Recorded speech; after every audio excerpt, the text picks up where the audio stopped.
What is up, everybody? Welcome to the original Next Level Gaming Podcast.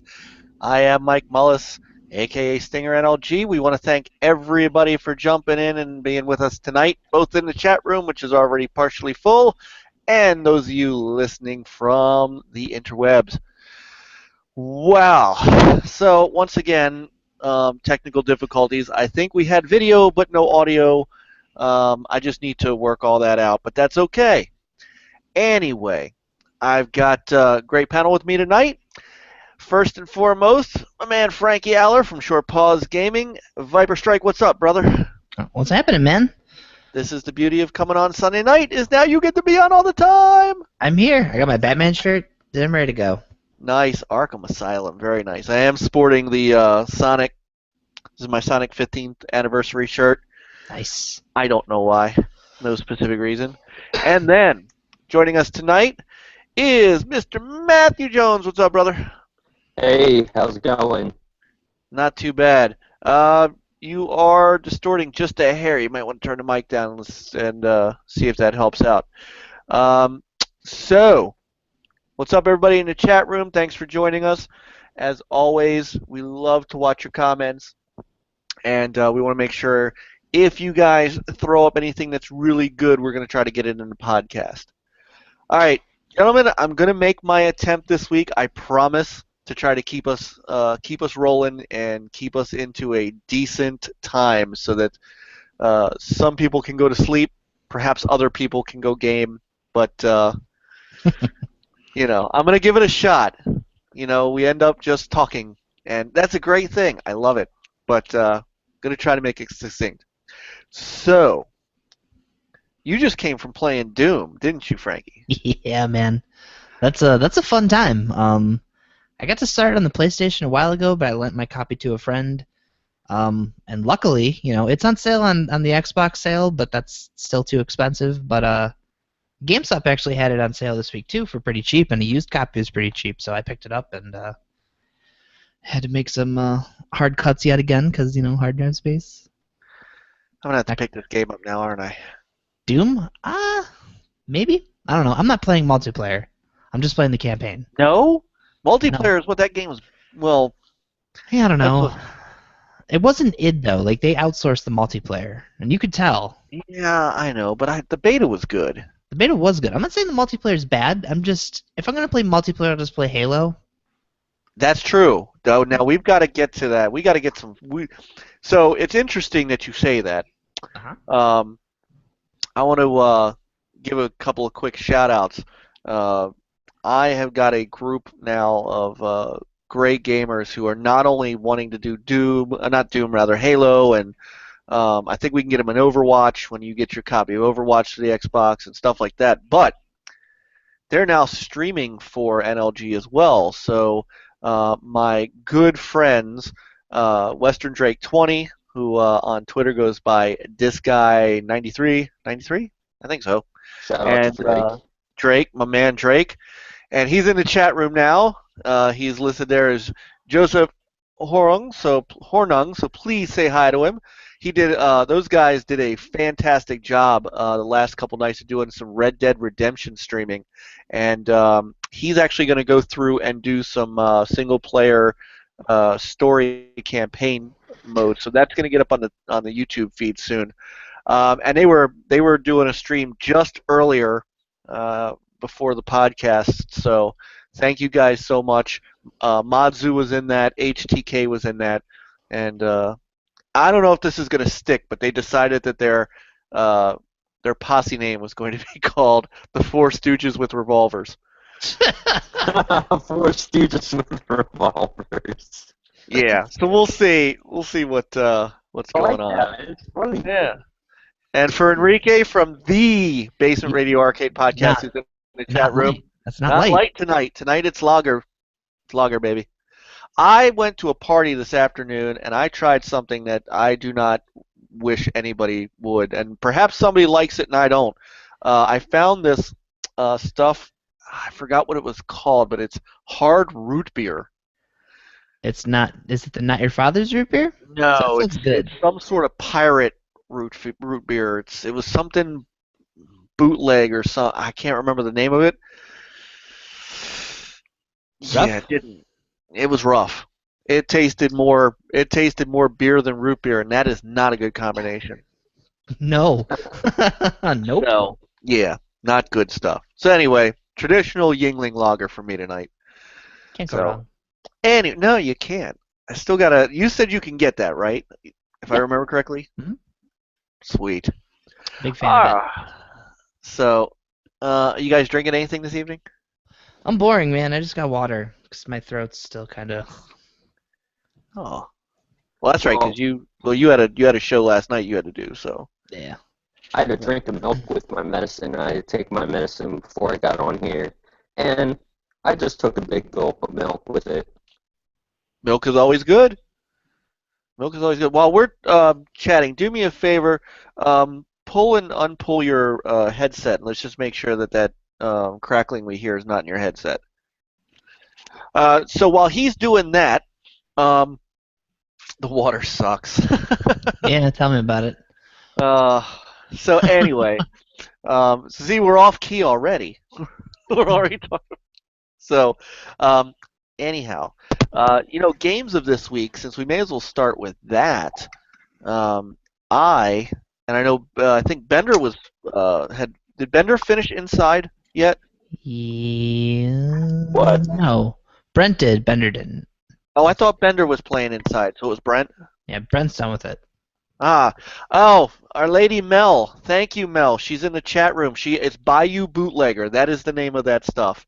And no, it was not good. Sorry, I was going for a gnat there. Anyhow, Matt, let's hear you. You good? Yeah, I'm fine. All right. So, Inside. What did Brent think of it? He likes it a lot. I know he has a review up on the site. Spoke very highly of it. I think his big thing with it though is he's still kind of confused about the ending. So he's kind of going back through and trying to find more of the collectibles, see if that kind of helps him understand it. I understood it. I just so at the end of the walkthrough that we did, I put up the walkthrough on the YouTube channel, and I had no words. I mean, it was just. Now I'm not going to give anything away, and I'm not attempting to spoil anything for anybody who has not played the game yet. If you haven't, I suggest that you give it a try. I'm back and forth on the price. For the length, $20 is a bit steep, but the payoff is really good. And I just at one point at the end, I simply just put the controller down, and you could hear it in the video. I say, I'm just going to let the credits run while I sit here and try to process what just happened. It really was a fantastic game, and the thing that Playdead Studios, I think, excels at now with Limbo and Inside, is they can tell a complete story without saying a word. And that was powerful. Yeah, that is true. I mean, Limbo, I love that game so much. I remember playing it the first time. But Limbo, as you progress and everything, and I mean, there are lots of obstacles and stuff, but like you said before, um, like you said before, like it just doesn't have any words in it, but sometimes you don't need a game to have words for it to be a good game. No, I agree, and that's one of those. So you haven't played it yet, right, Frankie? Inside? Not yet. Yeah. I got it loaded up. It's on the to-do list. Oh, so you have it? Oh yeah, I've had it. Yeah, Okay. I needed to knock out the Technomancer first, which is done. Oh, tell us about the Technomancer. Well, it's okay. It's a super poor man's Mass Effect with some elements from Alpha Protocol. It's a game I should like, but I still don't know if I do. I know you didn't at first. Yeah, the first 12 hours were a real grind. I'm trying to be nice about it because really, there are moments that I really hated this game, and I wanted to throw my PlayStation out the window, but it it's just my main problem with it is there's a lot of cool like monsters or bugs that you can fight in this game. Like these boss fights are typically these giant like creatures. That stuff is cool, but there's a handful of them in a 26-hour game. I think that's what it took me to get through. It's mostly fighting soldiers, and you're a dude who shoots lightning. I don't want to be wasting all this time fighting generic soldiers who are going to kill you with an auto rifle and a shotgun. It's just not fun. But fighting like these giant bugs that are in the game, the bosses, that stuff's really cool. It's just there's not enough of it, and I don't feel like it was the game that I was expecting it to be at all, which is weird. I kind of compare it to Homefront: The Revolution in the terms of like Homefront: The Revolution is a very middle-of-the-road game. There's nothing really special about it. The only great thing I could say about it was that it wasn't the dumpster fire I thought it would be. The Technomancer I thought would be really cool, and it's not a dumpster fire, but it's not great. It's a game. If you're gonna pay money for it, just get it out of a bargain bin. It's worth the bargain bin price. Just don't pay $60 for it. All right, I'm good with that. So, and I think we both picked up Trackmania this week, right? You did pick up. I did. I can't. So once I get through a couple of things, I'm definitely gonna get some Trackmania going. But I gotta get. As soon as they allow you to purchase it again, I would really like to get Red Dead Redemption because those streams again. I was watching Drake and HTK, Peter and Madzu, Jason and those guys running in that stream, and I'm like, I want to play this game. It looks awesome. It definitely looks awesome. Did either of you play it before? Because I didn't. I missed it last gen. No, I didn't actually get a chance to play it yet, but I mean, like, as long as it's a group game and I'm able to play with a bunch of my friends, then I'm on board. I tried it on the PlayStation 3, and no, don't do that. That'll turn you off of it right away. No, I understand. My understanding was that was a very bad port of that game. It played fine. I didn't have a problem with the way the game played. It just didn't. It wasn't doing anything for me, so I didn't play too much of it. I did pick it up on the sale though, so I do have it. It's on here. I made room to install it, so I'll try it. I'm gonna give it another shot, but when I played it, it wasn't doing anything for me. I actually played a lot more Split Second when that came out because it shared the same release date with that and Alan Wake. That was a great day for games. Alan Wake was really, really good. But I remember getting home and being excited. Like, I got Red Dead. I fired that up. I played it for a couple hours. And I was like, popped in Split Second, and man, that was a great time. Nice. All right. Well, once again, we're getting some of that good stuff from there, and we're getting it on Twitch. So keep an eye out on our Twitch channel for some good streams. Okay. There were a couple of other things before. I know I have a list of things, but there were two other things that I wanted to really quickly do. One, I have an announcement that I would like to share with everybody, and I'll tweet it out starting tomorrow. The great Christian Allen from Now developer, and I'm going to butcher this because I've never actually spoken to him yet. I believe it's Sorellen is the name of his company, right? I got it right, Sorellen? Sounds Hopefully right. Okay. He is the developer right now of Epsilon, a PC squad-based game. However, he has a very, very storied history when it comes to game.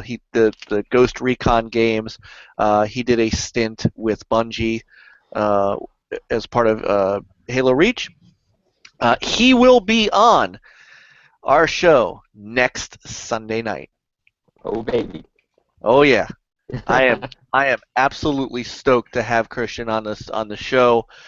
Ghost Recon was just that series for me back in the day. Coming from Rainbow Six, and I can't wait. And not just, he was part of Ghost Recon 2, Advanced Warfighter. He was really big, and to go from that to creating his own games, and so we're gonna we're going to chat with him next week about his history with that series, moving into independent development and getting into his own work. And then since Epsilon is out, what's next for him? What's next for Epsilon and what's next for Sorellen? So we're really excited to have Christian Allen on next week, and we'll remind everybody to definitely tune in. The other thing that I wanted to do just very quickly, and then we'll get to our main topics. I didn't realize this until earlier today. This is the 1-year anniversary of the passing of Nintendo president Satoru Iwata. And I just wanted to take a moment to kind of recognize, how sad his passing was, and just, what I firmly believe we're sort of still, in the midst of seeing what that has done to the industry. I tend to wonder, where would Nintendo be coming into E3 and dealing with the NX and all the things that they're kind of taking flack for with that, in respect to the NX. What would be happening under his leadership right now? Would we have seen it at E3? Would we have, would he have wanted to get that out there so that people could start getting excited? Because we know one of his more famous quotes, and I'm paraphrasing, is, on my business card, I'm a corporate president. In my mind, I'm a game developer, and in my heart, I'm a gamer. And I just wonder how that would have translated into him wanting to get all this information out to gamers so that they could get ready for next year. What do you guys think? Yeah, I feel like if he was still around, we would definitely have seen the NX this year at E3. I feel like it should have been revealed at E3, realistically here, but yeah, I think we know that, but it's a wonder, what would he have done it? Would he have had one of those really cool Nintendo Directs where him and Miyamoto would have come out and done a skit or something and revealed this thing? So that would have been cool. Yeah, rest in peace, definitely to him. He definitely did so much for Nintendo the time that he was there, doing everything. I mean, making all these awesome games for the Wii-U and stuff, and just to see him pass, out of nowhere, it's just like a big loss, and I feel like it definitely impacted Nintendo on this year's E3, and that's why they didn't show the NX or anything this year, pretty much. I agree with that. I think it was just the new president has a bit of a different corporate strategy. And Zelda. Look, Zelda is shaping up to be an amazing looking title. It was right for them to showcase it, but it was just I think a lot of people found it weird that that's all they showcased. So yeah, Matt, I agree with you. I think that you're seeing the effects of him not being at the helm. But look, as you say, rest in peace. We miss you. I know the gaming industry and gamers around the world still just completely miss having him even just around as a game developer. Matt, you said Wii U, but I mean, how far back he goes. I mean, he goes back as far as the NES. Actually, he goes back before that. He was at the forefront of Nintendo games before the NES was even announced. So, that's Right, how yeah. far. They were like a card company, right? They were selling cards, they were a card company, weren't they? Something around there, before even they became Nintendo. I don't know if you may be correct. It's been Yeah, I thought they were a toy company or something. maybe they were toys. That's probably. I mean, he was a No, he worked on Matt, Kirby, didn't he? He did. No, actually, Matt is 100% correct. Nintendo was founded as a card company ready for this, late 1889. Holy Toledo. Later, 1951, named Nintendo Kopai, Nintendo Playing Card Company, and that was by Fusujiro Yamauchi.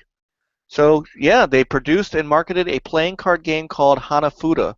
The handmade cards were soon popular, and that's how they got their start. Nice call, Matt. Yeah, I remember reading facts on it, because, I mean, I'm on Google, like, all the time, so I wanted to see, like, what Nintendo did, like, even before then, and then I saw like, they were selling cards, and I'm like, wow, like, I wasn't even expecting that, and it just shocked me to see what Nintendo has become today. Yeah, So, um, it's really big. I mean, absolutely. Hey, let's try something. By the way, with because we're still hearing a lot of static out of your microphone, and I want to make sure people are catching what you're saying. Um, up in the up at the top of the hangout we're in should be a gear. See if you can swap the microphone to your laptop microphone. It'll be a little echoey, but at least we'll be able to hear you, I think. So while he's doing that, so we can segue this into Pokemon Go. So uh, this okay. I have not downloaded Pokemon Go, and I'll tell you why. Actually, before I tell you why, I think Frankie, you did it, right? Yeah. Yeah, I did. Okay. So Matt, did you get Pokemon Go? Like he's still okay. He's still working on his microphone there. Um, So here's why I haven't done it. I haven't done it because I still have Mitomo on my phone, and I haven't touched it in 2 months. Um, Oh God, I saw that on my phone somewhere. yeah, but the thing with Pokemon Go, I'm seeing such a wide range of good and bad that's come of this that it's hard for me to understand this phenomena. Now, I'm not a Pokemon guy, so there's that. But um, explain to me Frankie. Explain to me the fervor behind. Well, come on, you're using it. Madness, Yes, tell madness. me what this madness is. All right, so this is you ever hear of Ingress? It's an Yes. Android. Yeah, it's so I think it's that company. They got the Pokemon license, and it's essentially Ingress skinned as Pokemon. So you'll be wandering around. It's like got a little sonar thing around you, and Yep. if a Pokemon is in your thing, you tap it, you throw a Pokeball at it, you catch it. And then like certain landmarks will be marked off as gyms, so it's usually like churches or event centers, famous restaurants, not famous, but popular restaurants, just popular areas around your around where you live. Then like McDonald's or certain like places like little mini stores will serve as little Pokestops where you can get more Pokeballs for free and stuff like that. But it's madness. One of my friends was telling me the other night. He was walking home from work and there were people driving around in the parking lot. So they're in a pickup truck and they're like, "Hey, you looking for Pokemon?" He's like, "Yeah." He's like, "There's an Aikens over here." They're like, "Oh, what are they cool?" So like, it's madness. That's all I'm gathering from it. Is people driving super slowly, going in restaurants, places nobody would typically want to go, outside of the normal people who go to these places just for Pokemon things. I assume it's causing problems. That's what I would guess. Oh my God, you have no idea. I mean, so there have been there have been people who have found dead bodies looking for Pokemon. I'm not kidding. I'm not kidding. Armed No. robbers have used Pokemon Go to target their victims to get them to go to a specific place. I, there are stores now. Oh, hang on. We cannot hear you, Matt. Um, they've there's stores now that won't let you go in and look for Pokemon unless you buy something. I mean, there's all kinds of stuff that's going on with this. That better? Yes, that is much better. Okay, good. Oh, that's crystal clear. Oh, man. Perfect. I thought Matt was a robot.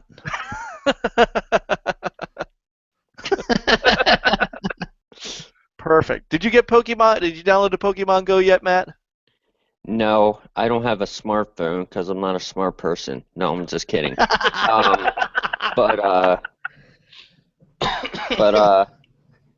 I mean, I played Pokemon back in the day. I mean, I collected the cards and everything, and yeah, I still have them in my room, truth be told. But yeah, I didn't get into Pokemon Go because 'Cause you're smart. like all the videos I've seen on the internet of like one person was going by and all he saw was people just like on their phones like circling around trying to find Pokemon like on like the boardwalk or like on like a boardwalk or like a carnival or something like that or like even in a wrestling ring and stuff like that and it's just funny. I mean, I seen a picture of UFC fight of like someone that found a Pokemon like right next to Conor McGregor. Oh my God, that's hilarious. It's amazing. Yeah, I, that's this is so bizarre. I mean, I, and so, when they brought this out, I mean, Nintendo's stock went through the roof, and I actually read something today that said by Tuesday there's going to be likely more active users using Pokemon Go than use Twitter, if that is possible. Yeah, I can see that. And yet, oh my God, it's amazing. I just don't. I have no desire. I have no desire at all. Don't. It's bad. It's a great time, but don't do it. Don't. it's don't. something that you probably won't be able to stop, but you want to. It's like smoking a cigarette, you know? Well, I can't yes really and no. relate, so I I mean, can't. yeah, I don't smoke, but I know what you're saying. But like with Mitomo, I thought that too. I was like, I'm going to use this all the time, and man, look at all the friends I can make, and and then I don't touch it at all. This is the other thing. I think Pokemon Go is gonna last the requisite, 4 or 5 weeks, and then people are gonna stop using it because once you catch it, I mean, what do you get out of it other than you just walk up to some place and catch a Pokemon? I mean, you're not getting any real world stuff out of this, right? No? Yeah. You're not really. I mean, if you catch like your favorite Pokemon, like out of all of them, then pretty much like then you're done pretty much. Like, I mean, if you want that one specific Pokemon that's like better than all the rest, then like then I don't think a lot of people are going to spend time on it. The other problem is if you want to level them up, you need to catch multiples because you get candy when you catch them, and each Pokemon has their own specific candy. So you need to feed them to level them up. So to level a certain one up, you need to catch more that are lower level. You send them off to the professor or whatever. And you just basically keep feeding them candy to level them up. So you need to find. There's a lot of them that are really hard to come across. So trying to find multiples to level them up is a pain in the ass, unless you're somebody who's dumping money into this game. I'm not gonna do that. Well, and that's so right, but it's bizarre because I don't know what you get out of it. And like Matt just said, if you catch your favorite Pokemon, then what? What do you then what? What do you spend the rest of your life walking around just hoping to find other Pokemon, and then can you use them? Can you go fight other Pokemon with them? I mean, Kind of. It's really complicated, kind of. It's not It's just dumb. So from what I understand, this is really stupid. The only way to fight other people is if you go to a gym. And like I said, gyms are like, churches and kind of, more populated landmarks. People are going to get pissed at you if you're sitting around trying to battle friends in the stupid Pokemon game, right?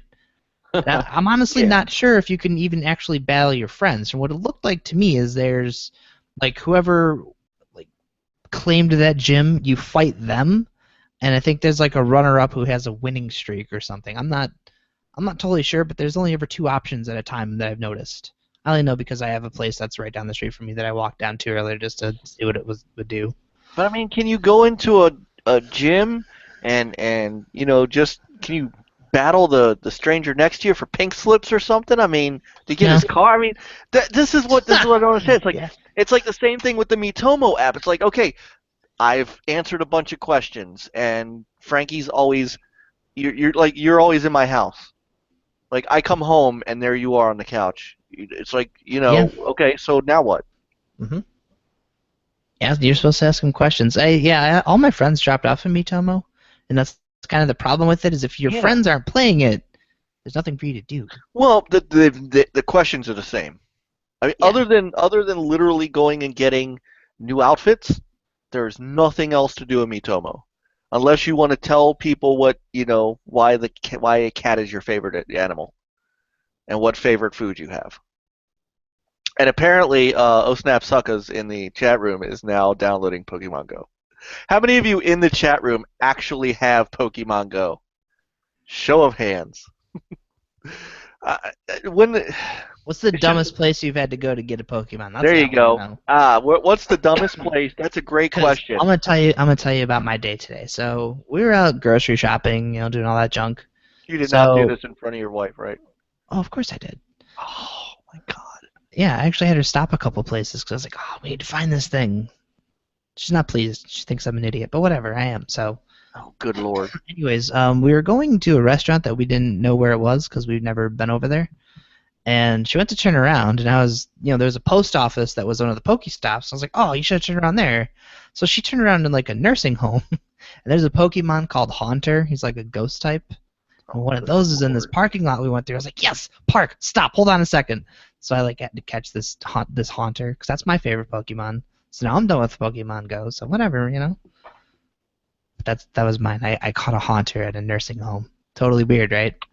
That's weird. All right, chat room, can you top that?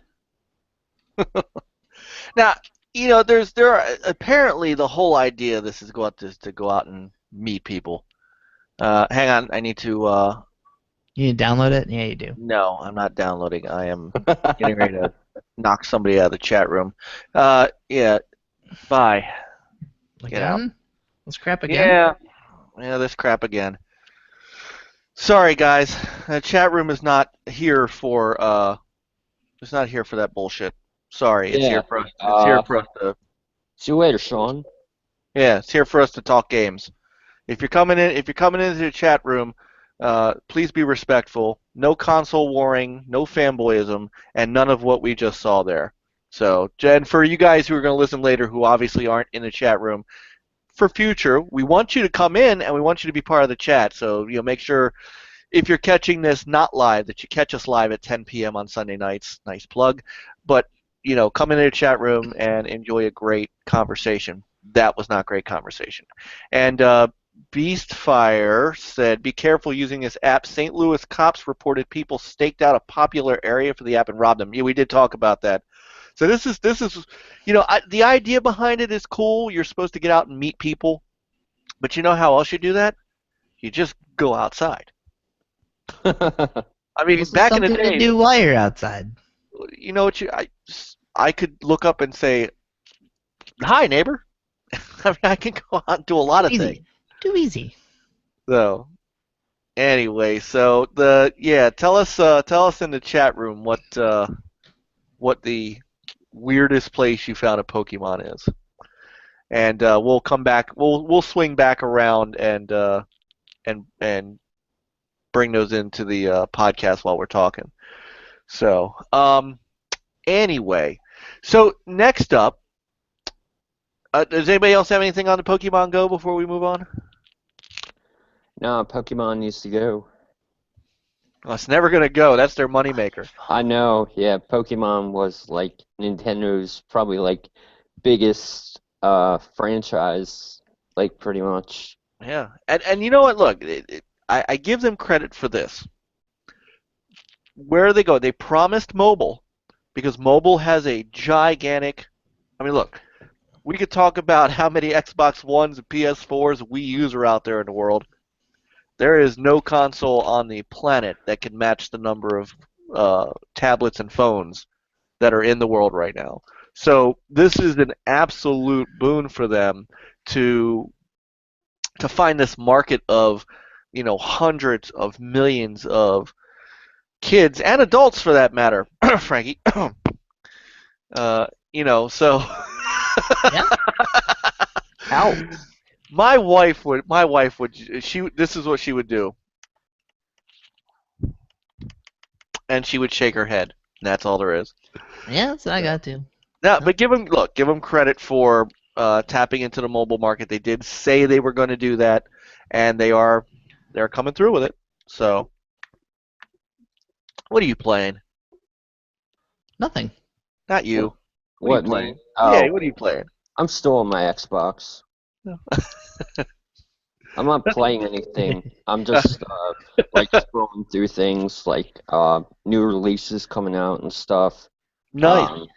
Really Yeah, excited for We Happy Few. I cannot wait for that game to come out. Yeah, we talked 3 about weeks? that last. Yeah, we talked about that last week. And I know you're getting your laptop fixed. You know what? Get real quick. Let's just give us a minute of your thoughts on We Happy Few. Well, first of all, it looks really like dark. Like, I mean, it looks very creepy a little bit, and it definitely looks like one hell of a time to be able to play a game like that, because it's definitely different than many other games that are out there right now. And I'm just really excited, and I mean, I pinned the game on my Xbox, so when it comes out, I can just click on it and hit the buy. You alright with the $29.99 price tag? Yeah, That seems fair. Yeah, I think that game's going to be worth it. yeah, definitely. I mean, like from just like everything. I mean, the clowns that are in it. Just like when the guy runs and like everyone is trying to go after him because they're like, we got a downer, and then they start going after him and stuff like that, and that's when the whole game like pretty much comes alive, and it should be one interesting game. Yeah, what, Frankie? I'm scrolling through the screenshots for it.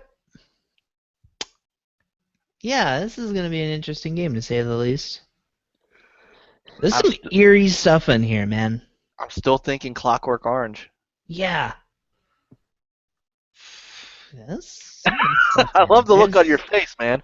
That is, I don't know what this is, but if I could turn the laptop and know that it would actually show up, I would do it. But there's like a guy.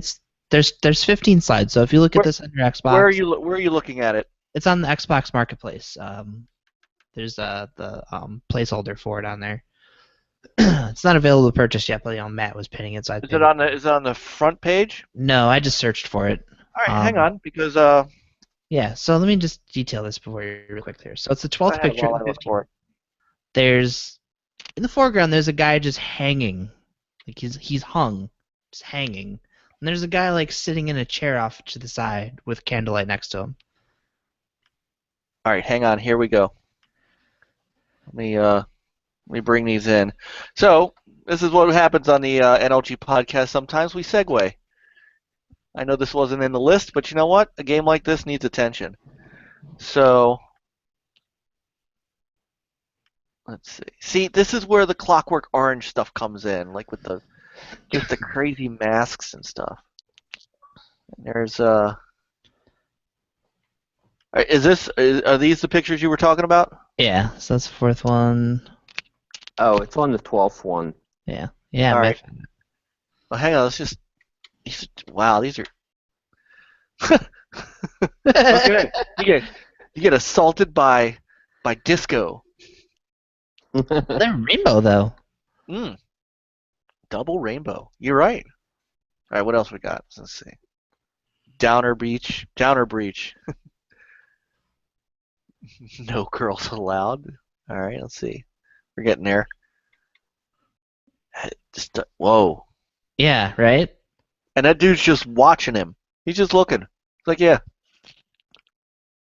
I keep him there as a dream catcher.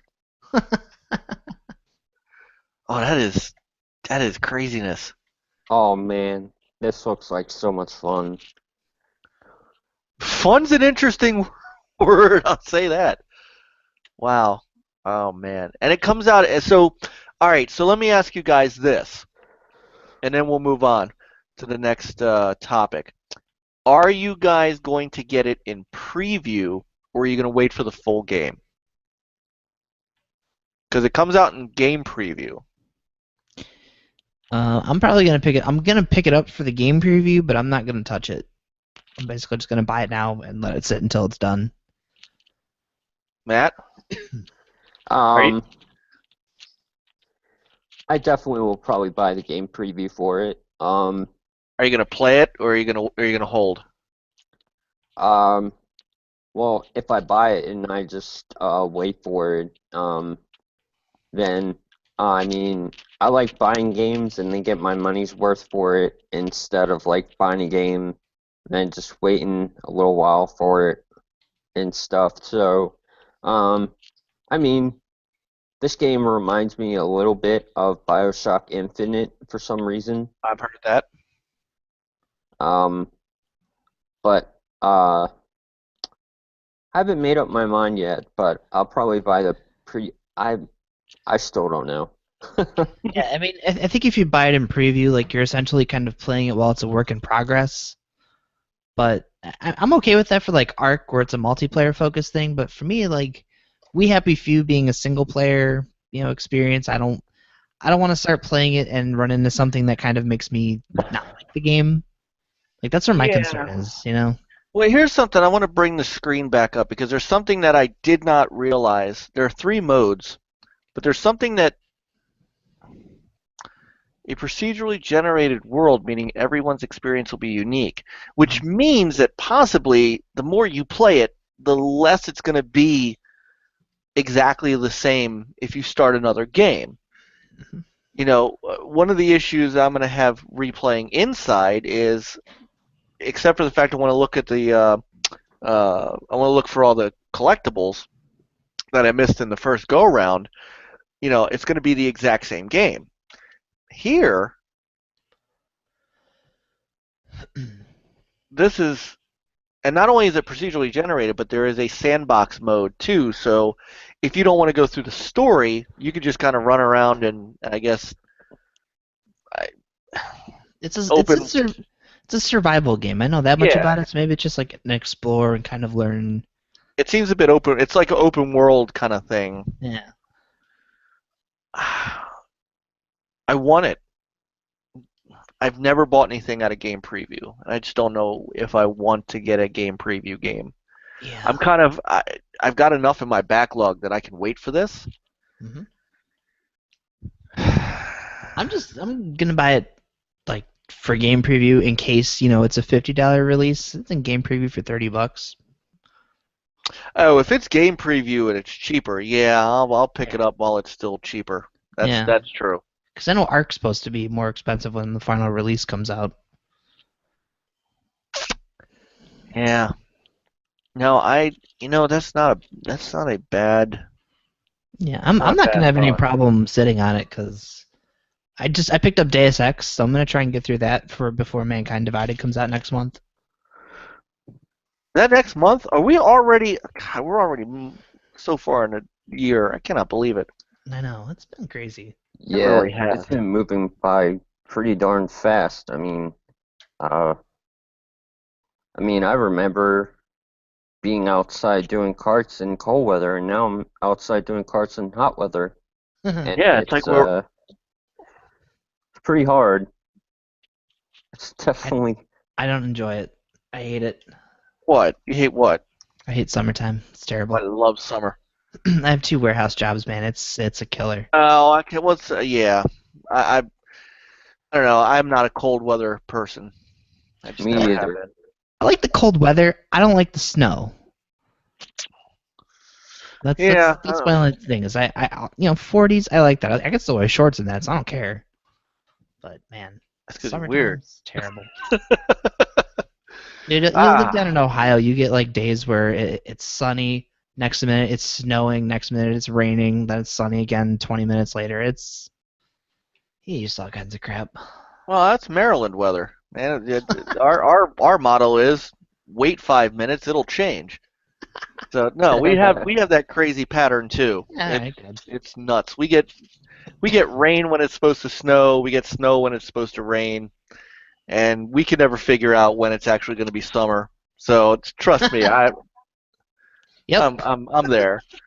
So all right, moving on, because I somehow promised us to be succinct, but it's not working. Look, if It's not there's working one out. thing I'm good at, it's getting us to deviate. I'm good at this. Now next week we're not going to be able to deviate too much, I would imagine, unless Christian just like starts shooting the shit with us, and then, he comes on and he's just one of the boys. I'm down with that. So, all right.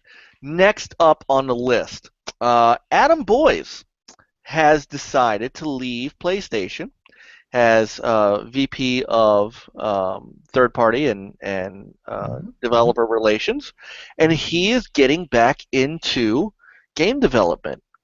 Um, I, I think it took a ton of people by surprise because look, Adam Boyce has been such a force for where Sony has come to, that there are certain people that you look at and you go, man, if he left company X, it would be really huge. Like if like the day Larry Herb leaves Microsoft, or Miyamoto leaves Nintendo to go do their own thing. I mean, that's big news. This is pretty big news. Um, being the vice president of publisher and developer relations, that was what Peter Moore was at Microsoft for a while, which is how they got where they're going. And with Adam, arguably he's brought in Activision as a big partner for PlayStation 4, Destiny, and stuff like that. There's no doubt he he was the force behind getting Star Wars Battlefront. Um, what does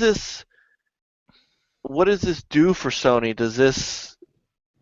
Where does this put them going forward? I don't know who succeeds him in that position. Yeah, that's a hard one to decide. I've had the chance to talk to Adam a few times. He's a really nice guy, and He is.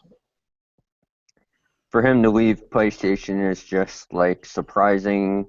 Um, I don't I don't know what motivated him to leave Sony, but that's what he wants to do. Then um, He's also kind of created, like he's one of the guys responsible for this big indie resurgence. Did we just lose Matt? Oh, we got to his avatar. Oh, okay, that was You weird. still there? Matt, you still Oh. there? Oh, I don't know what happened. weird. All right, you're now an avatar. Oh, apparently my Oh, there thing it is. was There it my goes. camera was off for some Ah. reason. Well, for a I moment, don't we know. just saw the top of your head. And So, then just blackness. I was like, what? yeah. All right, there we go. That's good. Yeah. But So no. you've met him a couple times, like in person or just on Twitter?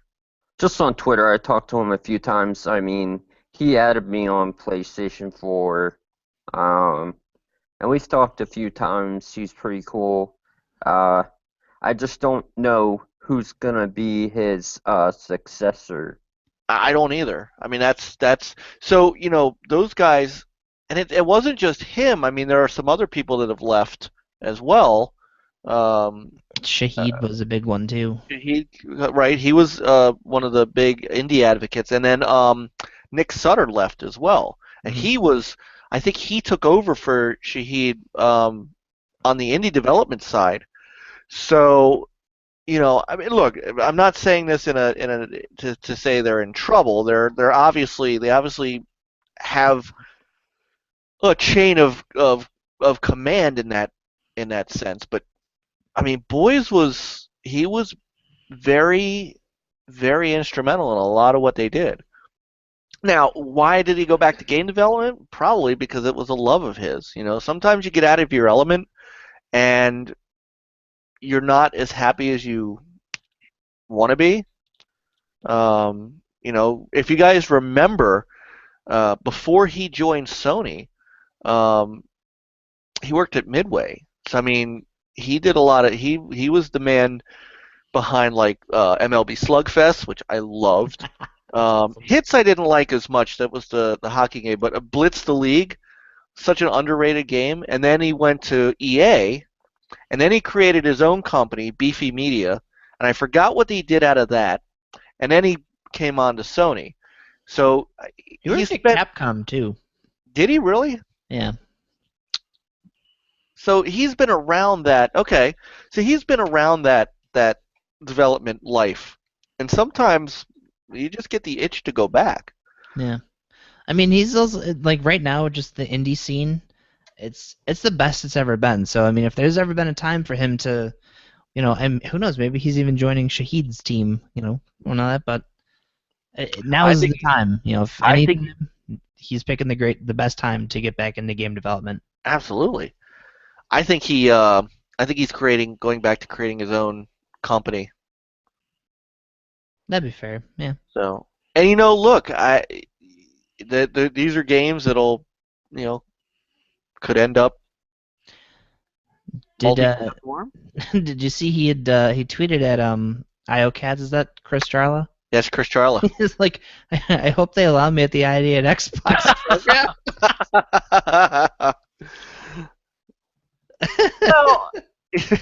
No, what's fun? The truth of this is so funny. I have to I need to get this off of my chest. One of the couple of things I need to get off my chest tonight. This idea that that these guys outside of what they do actually hate each other is such a crazy myth. Um, Adam Phil Spencer tweeted to him and said, congratulations, we want to, can't wait to see what you got coming up. And Adam said, thank you, Phil. You are such a classy head of X. You're as head of Xbox, you're such a classy guy. And I pointed out that so is Adam. And then I got hit with tweets from from my friends. It's like, well, this is what he said in 2013. Do you think this is classy? And I'm like, they all do that stuff. It's gamesmanship. Whether it's him in that video with Shuei Yoshida about the game sharing, or if it's Mikey Barra on the stage at E3 last year, kind of taking little nubs about backward compatibility and the games you already own, you don't have to pay for again. This is gamesmanship. At the end of the day, Adam Boyes and Larry Herb last year at E3 were sitting down playing games together. Gio Corsi, who Actually, I think Gio's going to be the guy to take over for Nick, Hmm. the indie development guy. He's been in the indie side for PlayStation for a while. He was like, he tweeted out yesterday, I'm at Bit Summit and I have to get my requisite picture in with Chris Charla. These guys are not like swords, pistols at dawn outside of their corporate, their corporate stuff. And it I find it so funny that they have to hate each other even outside of the two companies, the three companies, It'd be like it just boggles my mind. I'm sorry, I wanted to get that off of my chest. Yeah, So it's Everyone, fine. everyone I wants there to be mean, something there. yeah. I mean, people think they might have like feuds and stuff uh about like which company is better than which, and this guy said this and this guy said that. But at the end of the game, end of the day, they're all gamers, and I mean, it wouldn't be fair to me to say like, oh, uh, if we're like on a different team for like Halo or something, and I say this, I mean, like it's just kind of misconstrued about like how people respond to others, and then they assume like, oh, now that this person said this, like they're not gonna be friends or they're gonna hate each other and stuff. well, it's like people always bring sports teams in when they defend console warring. Well, the sports, it's like cheering for your sports team. But the same thing happens on the sports team. The players for 60 minutes on a football field beat the crap out of each other. But when the game's over, as long They as they're show not playing respect. right, and they talk to each other, they're a big fraternity. And these guys, they talk to each other, they text each other, they go out and eat together after games. I mean, this is not this really isn't the way that it gets construed, and it's the same thing here. And look, Adam Boyes does not want to burn a bridge either. If he, I guarantee you, the reason that he said that, and he said, "Oh, I hope I get into the ID Xbox program," is because he's going to need to get into the ID at Xbox program. I don't know if you guys realize this, but more and more indie games are now crossing over to the other platforms, and because you can't ignore either side. You can't ignore that install base, and so I guarantee you that Adam Boyes is going to get into the program, and maybe it won't be maybe it'll be a timed PlayStation exclusive because we have timed exclusives on both sides. So maybe out of deference for his time at Sony, I wouldn't be surprised at all, nor would I be upset if he did a console first on PS4. But you damn well know that game, whatever game he's making, is gonna come to the Xbox as well because he wants to make money. If he's getting back into game development, he wants to make games and he wants to make money. And the way you do that is how Psyonix did with Rocket League. You bring the game out on both consoles. You know, that's how you do it. So anyway, sorry, that's something that's been bugging me.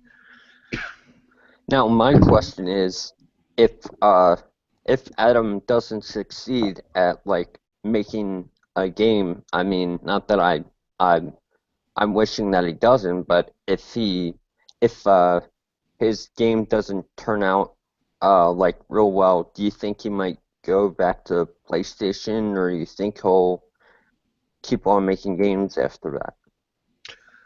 It's a good question. I think it depends on it depends on what he makes. I mean, I don't know what makes a game monetarily successful these days. The lines have blurred so much between indie games and AAA games now that I don't know what makes a game successful. I would imagine that even if he didn't go back to PlayStation, some publisher will pick him up. Somebody. Because he's made in the last 4 years at Sony, he's made ties with all the major developers. So they all know him. And so I would have a feeling if he decided, hey, I want to get back into, developer-publisher relations or platform relations again, he can go anywhere he wants. Oh, yeah. I'd laugh if he ended up at Iron Galaxy with Dave Lang, because they were together at Midway. And I don't know if you listen to a lot of the Giant Bomb shows, but you get Dave Lang, Adam Boyes, and John Vignacci. Is that how you say his name? Vignacci? Vignacci. Yeah, you get those three together, and it's just absolutely hilarious. Yeah, I think John's looking for something after Infinity, right? Yeah, that's a bummer. That is a bummer. My kid seems like a good guy, so. He does. He seems like he seems like one of the guys in Goodfellas. I know who you're talking about. I don't remember his name though. Yeah, I know. I can't figure it. But so anyway, look. As far as I'm concerned, I think we all three of us are in agreement. We wish Adam Boyes best of luck. We're looking forward to whatever he brings out. Obviously, all three of us have Xboxes and PlayStation, so we can play whatever he brings out on whatever platform he has. Yeah, definitely. So we wish him all the best. All right, moving on. I don't even know how much we need to touch on this. But I had put in the description Xbox Play Anywhere because this has made some news this week, and I'm not even sure why. I know why, honestly, but I'm not sure why. I'm not sure why there's this big kerfuffle over Xbox Play Anywhere. And supposedly this week, so Microsoft had announced that going forward, all Microsoft Game Studios published games would be Xbox Play Anywhere. So then they edit that on their site, and then they say, well, no. Then they change the text to say all the stuff that was announced and shown at our E3 conference will be Xbox Play Anywhere. So obviously, everybody's going, nuts over yet another Microsoft backtrack, so on and so forth. But I read through this, and I don't understand where the big change is, because they haven't announced anything past E3. So obviously everything at E3 would be Play Anywhere. It doesn't necessarily mean that going forward they're not going to, announce Halo 6 or any other game that's coming out. So, number one, does this statement mean anything to you guys? And number two, does this actually overall mean anything to you guys? And let me preface it like this. The aspect of Xbox Play Anywhere has caused this groundswell of the vocal minority, as I like to call it, of, well, if everything's coming out on PC, why would you buy an Xbox One? And we've touched on this before, Frankie, you and I, but I still don't understand that line of thinking, and I don't understand why changing what they said means anything. So, are you selling your Xbox Ones and running out and buying building high-powered PCs? Hell yeah. All right, well, there you have it, folks. There you have it. Here was my argument. It's flying along at about 30,000 feet, and Frankie.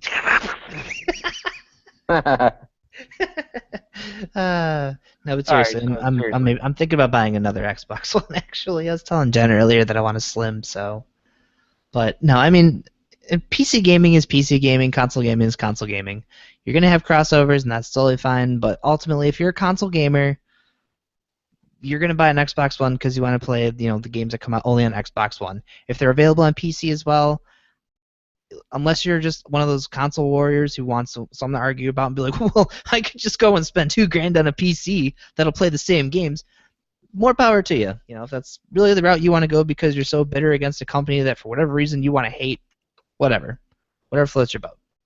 But for a logical thinking individual who just wants to play games on console, I still don't think that this Play Anywhere program really changes anything. So, Well, I've said that I think that the percentage of gamers that own both a PC and an Xbox One together have to be less than 5% of the install base.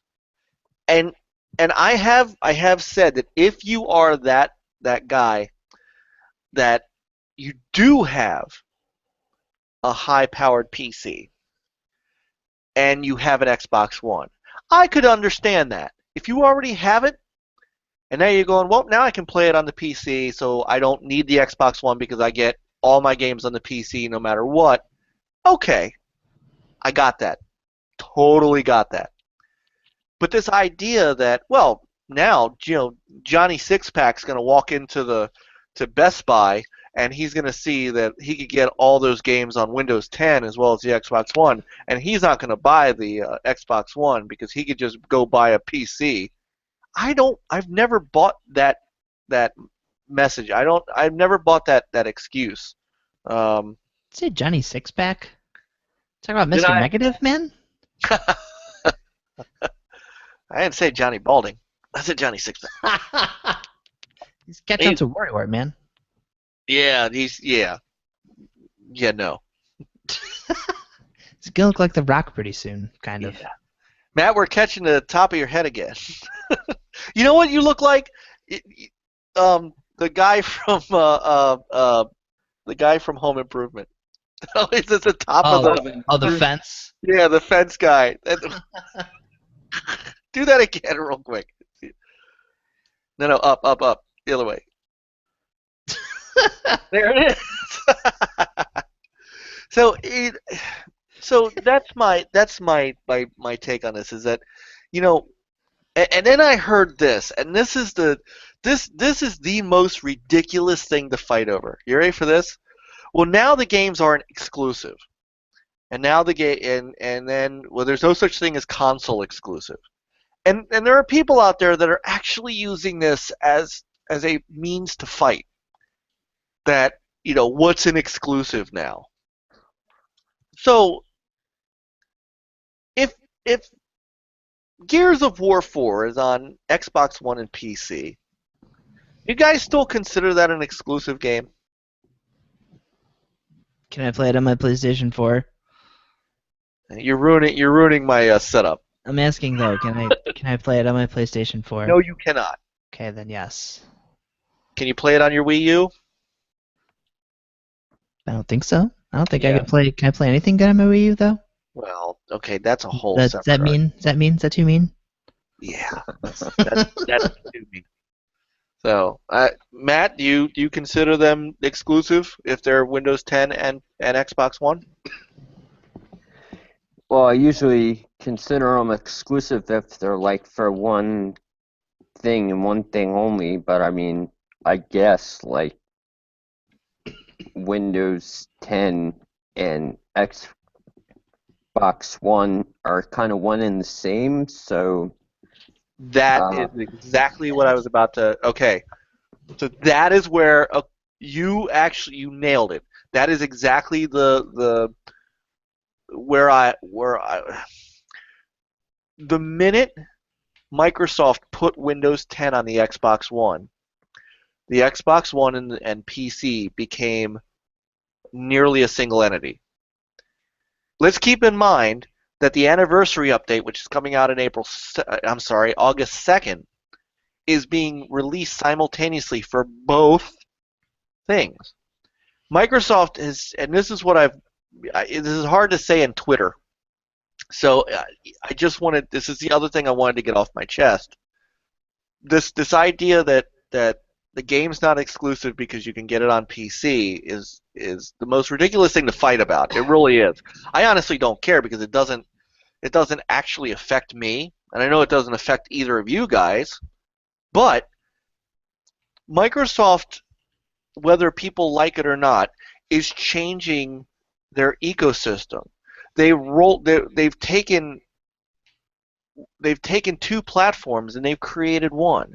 That's the whole point of the Universal Windows stuff, is coding for one and being able to scale it between two devices.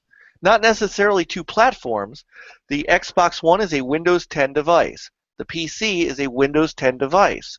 They both are Windows 10 devices, so you now have one platform. You have one online infrastructure between the two, Xbox Live, which you can now cross-play, cross-buy, cross-chat. You don't need separate pieces. You don't need to have Steam for these games. The Windows Store has both. I mean, it becomes one single platform. And so for Microsoft, that remains an exclusive because, Frankie, you just said Can't play it on my PlayStation. can't play it on the PlayStation.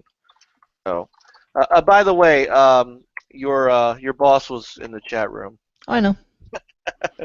So, and I want to take a moment before he rolls out to say thank you for loaning Frankie to us. So. Yeah, thank you very much. Anyway, I don't know what you just typed, but anyway, that's how I feel about this. Is I think people have missed the boat.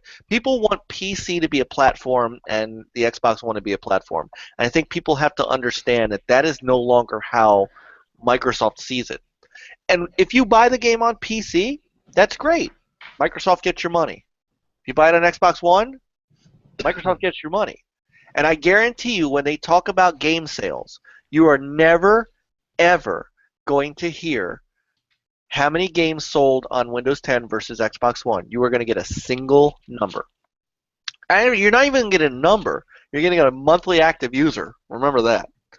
So, and even at Bit Summit, Chris Charla, when he did his presentation on ID at Xbox and how they've grown, they've even talked about that there. Where the idea is that you can simultaneously ship an indie game on both Windows 10 and Xbox One. So they're even, this is where things are going for Microsoft, and it has nothing to take away from Sony. Sony has decided that they want to take their eggs and put it in the console basket, and I have no problem with that. And I consider Street Fighter V an exclusive. You cannot buy it and play it on an Xbox One. Wish You can buy it on PC, but I can't play it on an Xbox One. So, wait, what did you say? Did you say you can? You got some magic? No, I said I wish I can. Oh, you wish you could. Yeah.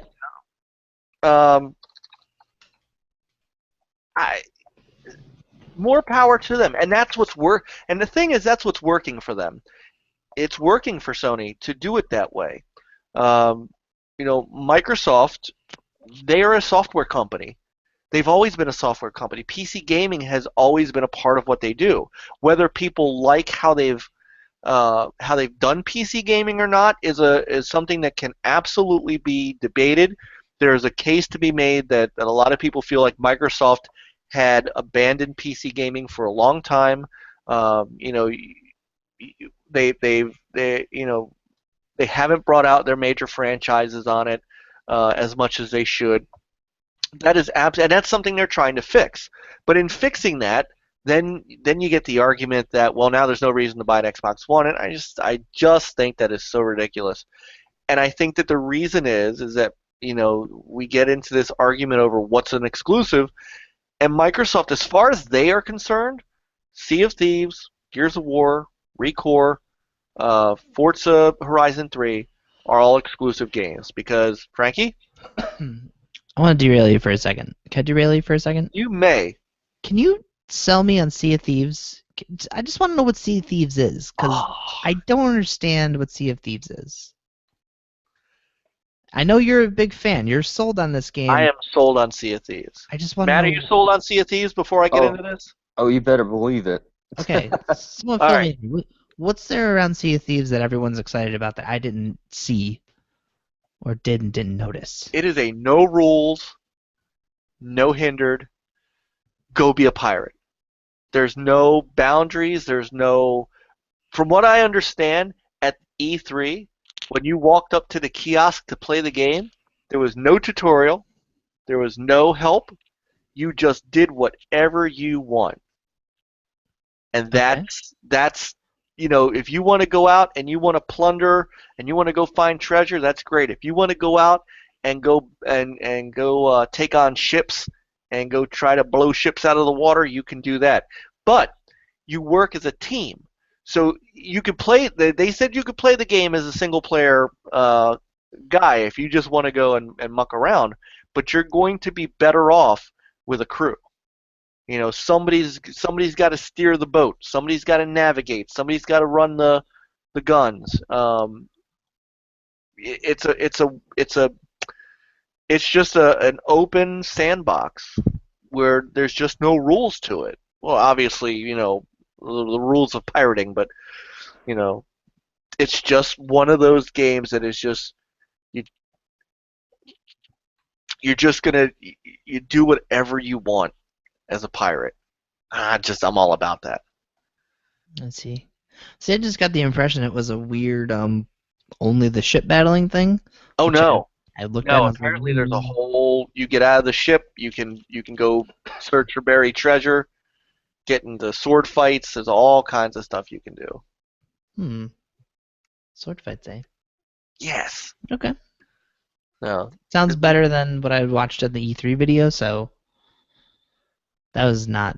I don't know. That just wasn't the way to put that game on stage, in my opinion. There's a bunch of people acting crazy because they're playing this game. Okay, but why? Why are they all crazy? What's happening? That's the whole point of it. Is it's just a free for all. They don't call it an MMO RPG. They don't call it anything other than I forgot there was a term for it. Matt, what did they call it? They called it something specific. Oh my gosh. I'm gonna look it up. Why Frankie is Sea of Thieves an exclusive? Because I can play it on my Wii U. Someone in the chat said you can play everything on the Wii U, so. I mean, so one of the publications that actually played at E3 says it's the pirate ship simulator you've always wanted. One said it's basically this is the pirate game that if you've ever wanted to be a pirate, this is it. Oh, De Niro says that Sea of Thieves is like Xbox's No Man's Sky-ish. Okay. I want to say ish because it's in the same vein of you do what you want. Okay, that makes sense. Except you'll actually see other players. Yep. All right. That's accurate. That's accurate. By the way, No Man's Sky went gold, so it did. It's gone gold. It is coming. Anybody getting it? Anybody excited for it? I'm picking it up. I don't know. I feel like this game was announced way too soon, so just kind of as so much time has passed, my enthusiasm to play the game's kind of, I think that's happened to a lot of people, but I think now that it's gone gold, it's picked up some steam again.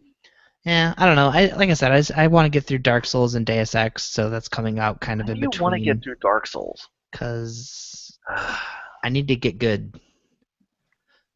Yeah, I'm not getting. I think I've given up on getting good. I don't know. I think Dark Souls is a great time. It's a lot of fun. I like fighting big bosses. Mm. It's a good time. Let's give it a chance. Try it again. Do another stream. Did you just die again? Right, I died just now. I died in Dark Souls 3. Fantastic. But yeah, I'll probably try out No Man's Sky. But the more we've actually learned about it, it's more of like you get to this planet and you have to start mining for resources almost immediately, and I don't know how much of that I'm really gonna want to do. It started to sound more like a chore than just explore all these different planets, land here, check this out, do that, do this. Now it's you need to go tunnel underground because you're gonna freeze to death. Like I don't want to do all this. It just sounds like busy work, and I don't, you know. Yeah, I know. I'm with you. No, but I mean, it sounds like a gigantic world. So if it's that big, then I give them credit for creating something that's massive. I can, you know, I'll probably at some point get it and check it out. I like those kind of space simulators. It's just I'm gonna have to get through my backlog. Yeah, like I said, Dark Souls 3, man. My other backlog. Deus Ex. You're playing that, Yeah, right? I know. Dude, I'm upset. I was just looking through the Xbox store and I was looking at the upcoming titles, and Mankind Divided's on there. If you pre-order it digitally, you get Deus Ex for free with the Missing Link DLC. And I just bought Deus Ex. Yeah, I know. I have a feeling this happens to me all the time. Like I buy the game, then I go to pre-order the next one. It's like, oh hey, you get this for free. I'm like, oh, cool. Glad I just bought this.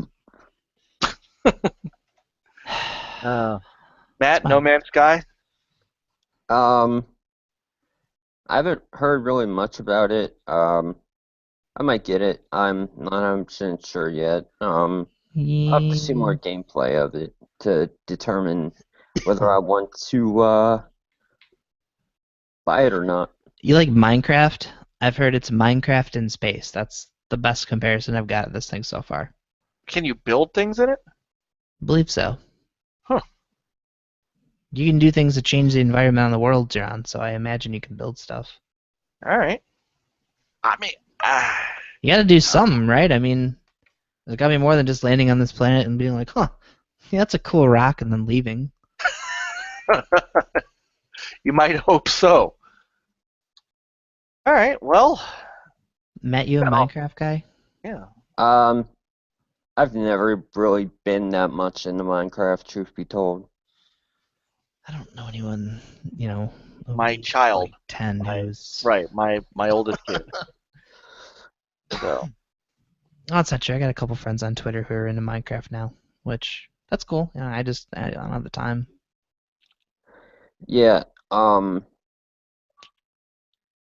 to change the subject or anything, or talk about anything else, but, apparently someone sent something to one of my friends, Iron Wolf, if you know him by that name, that Battletoads will be coming out on Xbox One.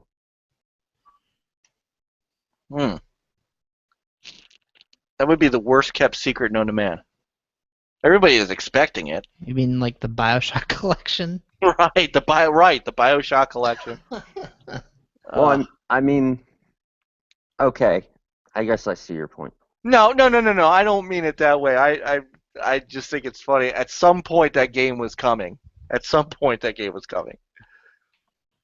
was just a matter of when. So all right. So that's my spiel on Play Anywhere. I have no issue with it. I'm not running out to go buy I have a PlayStation 4. I'm not going out to go buy a PC. I'm not going to sell my Xbox One.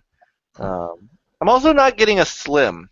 I have no 4K TV, so I have no need for a Slim. See, I might get a 4K TV. That's what sparked this too. Yeah, tiny TV on the front room, and I just bought a ton of games from the other sale when the 360's out there. So wanting to play Civ Rev on a little kind of baby TV, not my style. So I want to put this one out there. Get a 4K. I want to put in here with the Slim in here too. That's a pretty nice setup. I had a 55-inch and it wound up blacking out on me. Like every time I Ooh. turn it on, like it would be on for a little bit and then it would turn off. Like the screen Ooh. would go black, and I'm like, what is going on here? Wasn't a 4K one, was it? No, Oh, that's good at least. no, it was a LCD HD um It's a 55-inch Samsung TV. Huh. good excuse to upgrade. That's true. That's true. That is 4K true. TVs are actually pretty cheap. I was kind of They are. surprised. They're not that bad. They're not that bad. But Yeah, I you mean, I know, was gonna get bigger, because that was my initial intention was I'll get a bigger TV for in here, but 4K TV the same size as mine is $600. That's not terrible. that really isn't. So I'm You know, considering it like later this year. I'll kick it around a little more, but my TV is gonna have to, like Matt's. My TV is gonna have to like catch fire and burn to the ground before my wife will allow me to buy a 4K TV. is that a So Matchbox behind you? What? yeah. Oh. I look. My 72-inch DLP is still fantastic. I just That's a replaced good the size. like a month ago. I replaced the bulb in it, and after 8 years, so I should tell you something. And it still looks gorgeous. So I'm happy. That's good. So yeah. All right. Last thing I had on the agenda. Evolve, Uh-huh. the game that we all know and not many people love from Turtle Rock. Uh-huh. Mm, They announced that they start, and it's already now. It's beta and it's getting released soon. Has gone free to play. Not only has it gone free to play and it's on PC right now, only free to play. Not only has it gone free to play, but they are overhauling a good bit of the gameplay to make it a little less what Say people hated boring. about. Say Yeah, boring. what people did not like about Evolve. The reason So I they're bring this making a up, new game? yeah, somewhat. I've heard from people that have played it that it's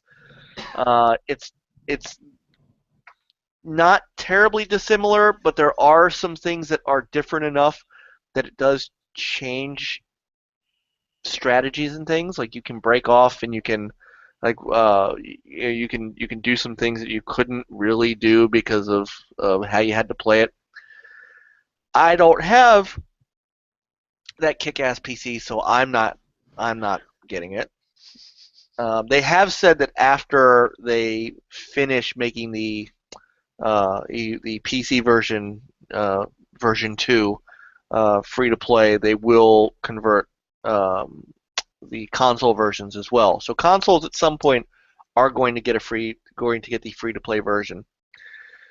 And then you can use, basically it's going to be like Fable Legends, rest in peace, where you can basically you go through the game. There's going to be they're already rotating characters in. You can either earn them through in-game currency, or of course they're counting on you buying things. And so, okay, so I brought this up to basically bring this question. Now, Evolve's not the first game to do this. I don't know if you guys remember a few years back. It's been a while, but Knights of the Old Knights of, Republic. Knights of the New Republic. That was a $50 or $60 game at launch, and then they went free to play later on in its shelf life. Is this something that we should see in more games? Once you get a game that's gotten past its shelf life, or a game that simply has not done what it should, would taking it free to play and giving more people an opportunity to get it in their hands and then using microtransactions to make up the revenue, do you think that's a good idea?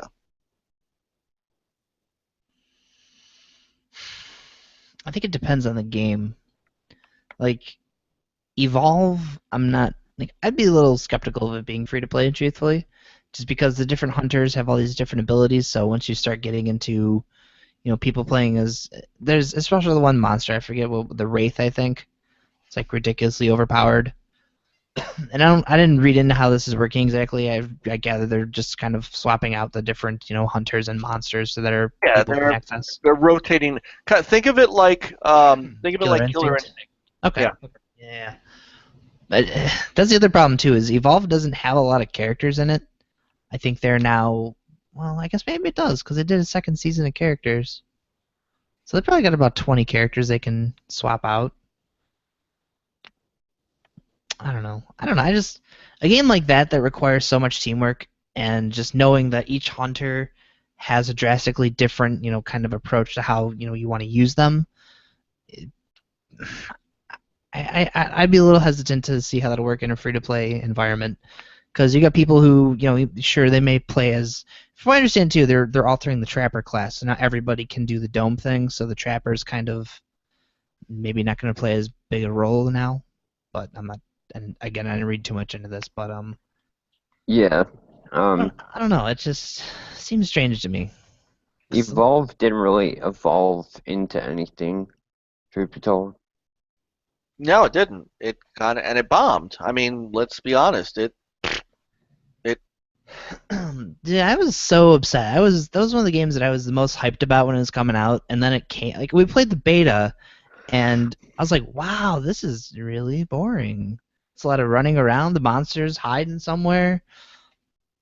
Not really a fun time. Like, it was a great concept on paper, and like watching, a controlled environment match was fun. It looked fun, but actually playing it, really boring.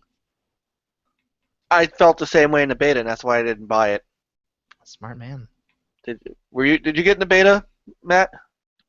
For Evolve? Yeah. No. You didn't miss anything. You really honestly didn't. You didn't miss a thing. This was another time I was really happy I had both consoles. So like I played it on Xbox, and the PlayStation beta, I think it was when SharePlay came out, and there was a rumor going around that they were actually trying to patch in a block for SharePlay, so they delayed the PlayStation beta, and then it kind of quietly went live like the same night that Advanced Warfare came out, so there's nobody on there. Yeah. Yeah, to be fair, the player base jumped up once it became free to play. So it went from a barren wasteland to people are actually playing it again. So That's at least good. you have that. Free to play seems to have its place. There are games that do it really well. World of Tanks is very successful as a free to play game. I'm interested to see how Hawken does. A lot of Which, people by the like way, Warframe.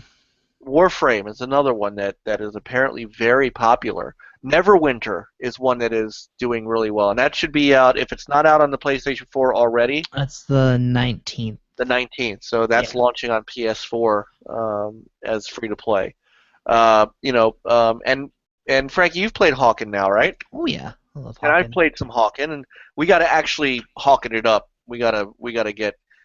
And you know what? Whichever console you want, because I don't care. For both. Yeah, I don't care. You don't need PSN Plus for Hawken, right? You just I need the don't game. know. I'm not entirely sure, to be honest with you. Because I'm still looking for cheap PSN Plus because I can't afford both. So If you're not playing online, it's certainly, you know what I mean, like. yeah, well, I want to. That's just it. I've got buddies on PS4 that I could play with.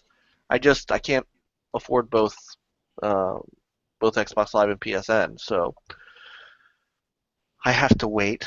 I have to wait for a sale or like CD keys or something like that. Yeah. So, Matt, have you tried Hawken yet? No, I haven't actually. You should. Slacker. Yeah, man, get on that. Play it with us. Because I see you play Overwatch all the time, so I know you know your way around the multiplayer. So yeah, Hawken, and we gotta do some Hawken streaming very soon. So if Drake would be kind enough to give me the Twitch channel back for a night. So I gotta say, once again, I love it because now we're in a mode where content creation is what we're shooting for next. So as we're continuing to kind of solidify the podcast, now I want to solidify the gameplay aspect, and so to have Joe and some guys starting to do some streaming for us is really cool. I like that, but I'm gonna need to actually stream some stuff too. Would be nice. I saw Crazy One got some more Crimson Dragon up. Yes, and he Crimson actually Skies, sorry. yes, and I have some more Crimson Skies to put up. I finished putting up the inside walkthrough, Mhm. so do not watch that, Frankie, until you're ready to play it. Oh, yeah, okay. When you get stuck though, watch it. We're gonna put up a couple of the Red Dead Redemption videos that those guys have done, and one has some new campaign for the continuing story of Crimson Sky, so that's going up. So got a lot going on. A lot going on. So anyway, just to wrap up that topic real quick, you're not quite sure about bringing a game to free to play after it's been out. Beastfire in the chat room said that he thinks it sets a bad precedent, which I can understand. It's a fair point. People have bought this game, not many, but people have put full price down on this game. Now, if you have bought the game, you get all the unlockable stuff, so you're going to get the whole game. Even as it's free to play for everybody else, you're going to get all the unlockables. But so you think that this may not be, or you're not sure, and you're saying it depends on the game. Yeah, that's what I'd go with. I would think a multiplayer only game would be what Yeah. like at some point Battleborn to be free to play. Yeah, maybe that would actually work. Like Battleborn is a game Battleborn and Overwatch are two games that lend themselves well to a free-to-play model. I'm surprised. Actually, being it's a Blizzard game, I'm surprised it's not, or at least it's not heavily discounted because it's strictly multiplayer. Yeah. I've said this. I said this a while ago, probably a year ago, that games that are multiplayer only should not be $60. You know what else would lend itself well to a free-to-play model would be Rainbow Six Siege, and I would be all over it. That's funny because a lot of people I know that play it outside of Brent. I know Brent loves that game, but there's a lot of free-to-play tropes in that game, so it probably should be a free-to-play game. If they decide to flip that switch, it's set to be a free-to-play game. And I would totally get it. I would totally at that point download it. I also think it'd be kind of cool to see like Battlefield and Call of Duty do something with their multiplayer component as a free-to-play kind of thing. Never gonna happen. It'll never happen, absolutely not. But never gonna happen. Think like right now, like you got Battlefield 1 coming out. Maybe Hardline or Battlefield 4. You do some kind of free-to-play, thing for their multiplayer, just for the older games. Just to kind of the people who love those games, love going back to them. Just make it accessible for everybody, so there's always going to be people playing it. That'd be pretty cool. True. Although that's what I love about EA Access. That's why I have that, so I can go back and get those. Not granted, there's a yearly or monthly cost to that, but it's dirt cheap to get what you're getting. So, which by the way, Unravel comes out this month. Something else comes out this month, and then in August, Plants vs. Zombies Garden Warfare 2. Oh, I should reinstall that, huh? Yes, you should. Yeah, I'm gonna wait. I'm getting my hard drive next week. I'll save it for There you go. So, I'm excited, dude. Finally. Matt, free to play games, or converting a paid game to free to play. What do you think? Plants vs. Zombies Garden Warfare 2 is definitely up my alley, man. I played a lot of it. Do you have EA Access? No, I don't. I should get on that.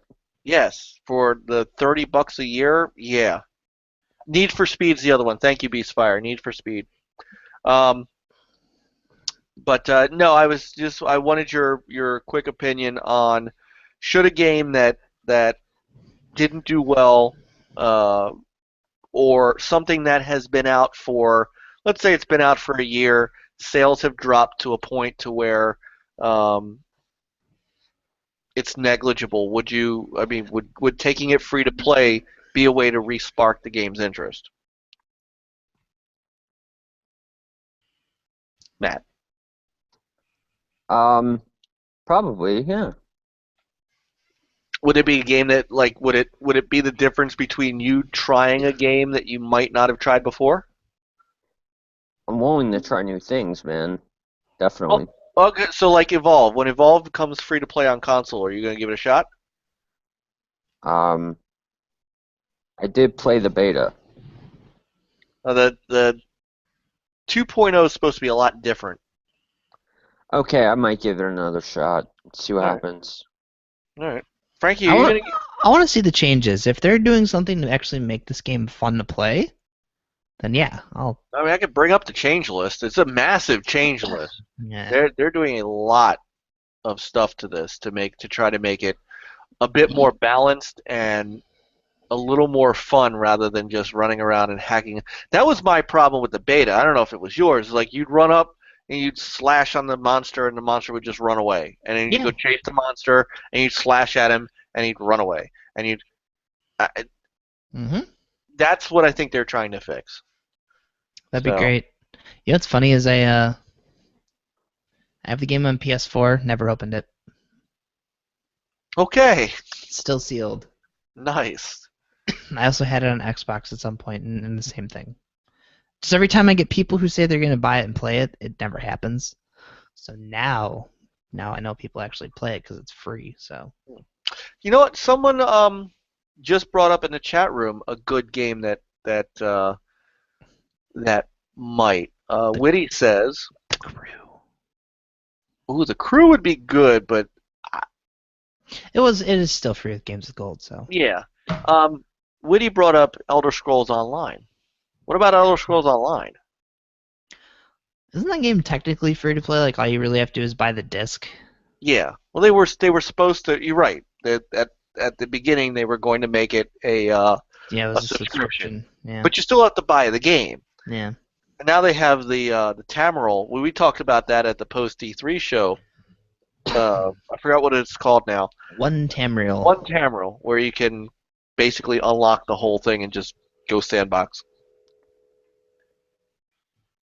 So. Sure. I don't know. I don't know that I still probably wouldn't play it, but I just don't have time for a game like that. That and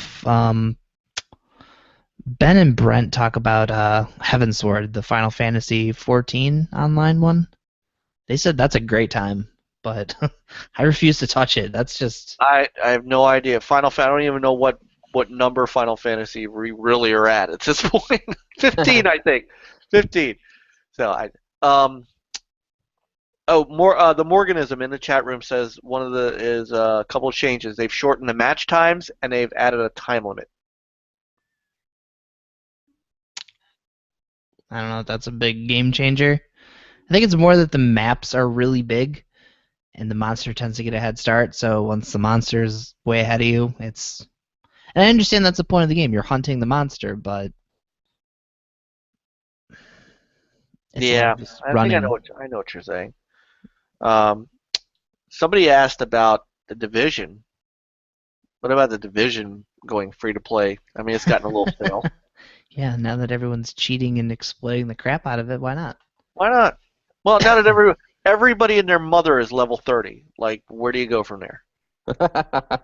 I couldn't even play. Like, I had people saying to me, "Yeah, Mike, come on, play with us. Well, you're already at level 30, and I just got started." Didn't the expansion's out? I haven't heard a peep about it. No, I think this was going to be the game.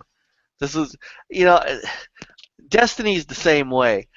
I got a couple people on my friends list that still play the hell out of Destiny, but by and large, like Bungie Day came and went, and nobody cared. Yeah, I kind of fell off the Destiny bandwagon. Most are because Jen will kill me if I ever play Destiny again, but She hates that game. Ah, I don't blame her. I got hooked on that game. That was the first game I really played where I had, a group of people like nightly to sit down and play Destiny. And man, it's one of those online things. And you people who don't understand online games, so they're, oh, you gonna come and do this? Just later. I'm not. Can't get off right now. We're in the middle of this. I can't leave. So Well, she hates I it. gotta tell you, this is something that I have. The last couple of weeks of gaming for me have been some of my favorite. Whether it's playing Halo Infected with you guys at Short Pause, or whether it's been playing Rocket League with Drake and Madzu and H. Those guys, I got this core now between you guys and HGK and Madzu and Western Drake and his brother. I forgot what his Twitter handle is. It's but his brother, Drake's brother, and we're playing Rocket League, and we want to get together with you guys and do some Halo Firefight. Remember, we still got to get that together.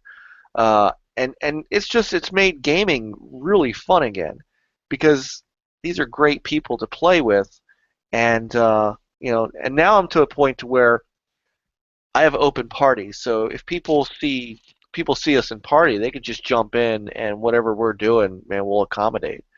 And so I, that's what online gaming for me has been, uh, and I've enjoyed every minute of it.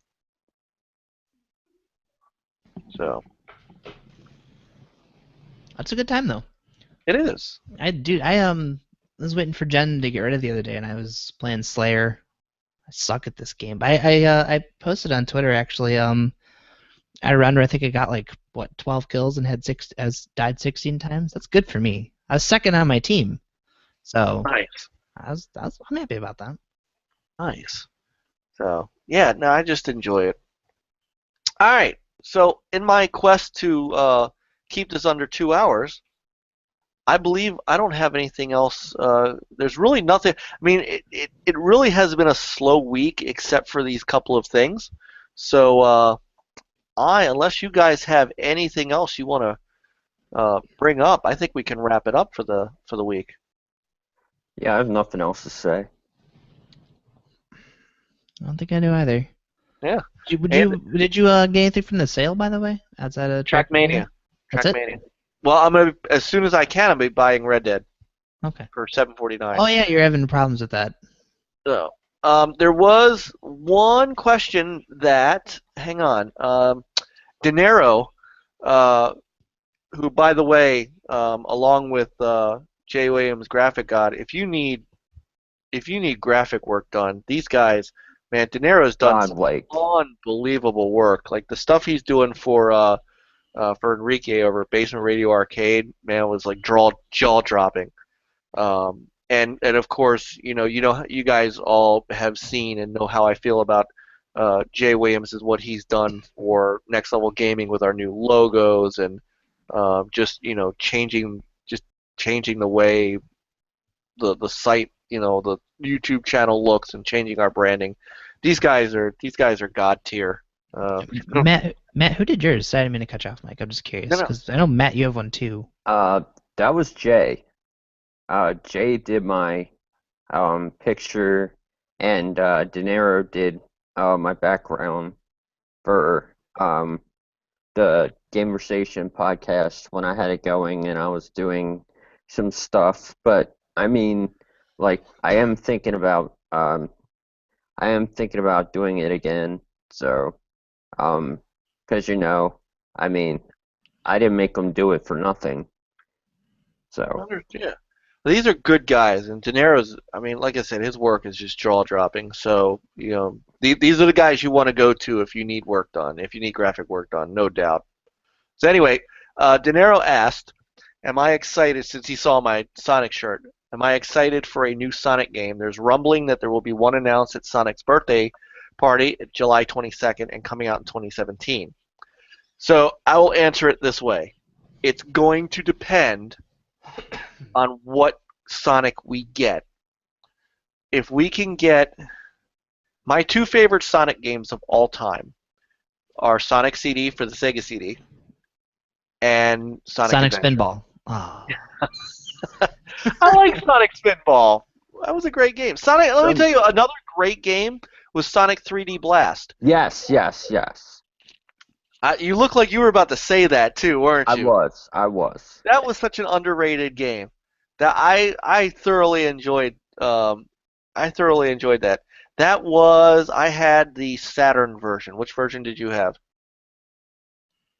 You had the 360 version. Is that what you played it on, Matt? The 360? Wait, did it come out on the 360? Technically, it's on the Sonic Sega Gems collection. Oh, so that would be the Genesis version, right? Yeah. Yes. The Saturn version was badass. The music in it was fantastic. The graphics were really good. It did a much better job, doing the isometric view. So yeah, man, shout out to Sonic 3D Blast.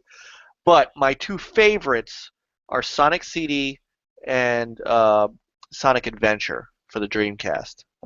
So if you brought me one of those, I would be happy. And to answer De Niro's follow-up question, the Saturn is not my favorite console of all time.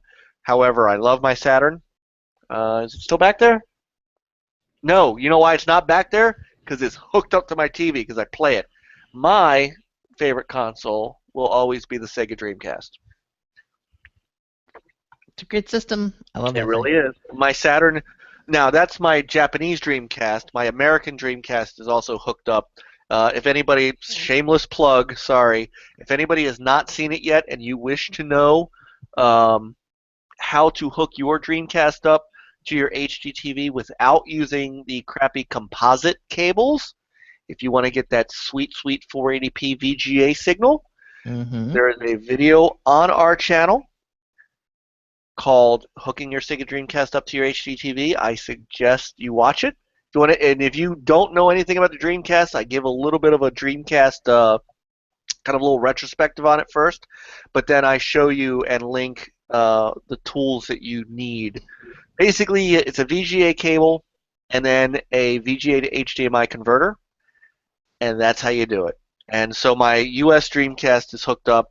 My Japanese Dreamcast remains my my museum tool. So. Or you can call him that. No, I'm just kidding. Nice. So, anyway, I totally lost train of thought, but that's the answer to the question, De Niro, is if they bring me a Sonic CD or a Sonic Adventure, I am totally down. If they try to recreate those Sonic games they tried to recreate on the 360, they just lost their luster to me. You don't like Sonic Generations? Not really. No? No, I really wasn't a fan. It was like they were trying too hard to do the old without really getting into the old. You know what I'd take happily? The new Sonic and Sega All-Stars racing game. I would take that. You know what? Honest to goodness, truth be told, I would take an Xbox One remake of Sonic Riders. The one that was the Kinect game, right? Yeah, and it was really bad on the 360 because the Kinect camera on the 360 was really bad, but the Kinect, the Kinect on the Xbox One would be perfect for that game. I would take that. Is there another, like an actual Sonic Riders game that wasn't a Kinect game? If there was, I'm not sure. I don't remember. I just wonder there was. I just tend to want to remember Sonic as he was. Yeah. Oh. As the werehog that he became. Yeah. I'd take a Knuckles Chaotix. Remember that for the 32X? Yeah, 32X, yep. That'd be nice. Yeah. So, De Niro also says the Forza team should make a kart racer. Damn right. What kind of kart racer, though? Like Like a Mario Kart racer or I'd like an arcade kart racer. like a Microsoft mascot racer. That'd be hilarious. That would be pretty cool. I could use another Midtown Madness too. I miss that game. Yeah, that was Microsoft, right? They own that. That was Microsoft, yeah. Yeah. They're sitting on so many IPs. God. They're sitting on. Do you know they're sitting on a baseball IP called High Heat that they bought from 3DO? Really? Yep. I remember own those that. games. They own High Heat and they won't use it. Doesn't EA still have a couple? Like they had a triple play. MVP was their Yeah. MVP baseball was their. Yeah, but I know like in the late '90s, early 2000s, they had triple play. Cause that's They what I did played triple on. play baseball. You're right. Yeah, I had that. I had that on PC. I know that was on like the original PlayStation and stuff, but Now on I played that on PC, PC. you want to talk about how old I am? I had a game. I had Earl Weaver baseball on the PC. That predated Hardball. Remember Hardball? Yep. By Accolade. Yep. I still remember that the theme, the music to that. It was like a circus theme, like a take on "Take Me Out to the Ball Game." It was great. Yeah, I had was it? It was Hardball. I used to think it was RBI baseball. I think I had that too on the Genesis. I had RBI baseball for the 32X. Yeah. I had my first baseball game on the Genesis. Do you remember what that was? The one that launched with the Genesis? Yeah. With the launch title? Matt, you sound like you were about to. You remember it? Yeah. What was the Famous name of Dodgers it? fan. Tommy Lasorda baseball. That's his name. Remember at the beginning when Genesis, they pretty much got all the big names. It was Tommy Lasorda baseball. It was Pat Riley basketball, Buster Douglas boxing. They went after all the big names. He's going to get something, isn't he? I'm digging. He's digging. No, I didn't pull it out after all. Darn. I don't know what he's digging for. This Not is gonna find it. okay.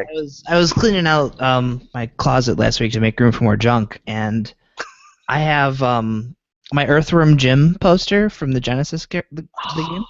I still have that, and I have a Sega Master System poster.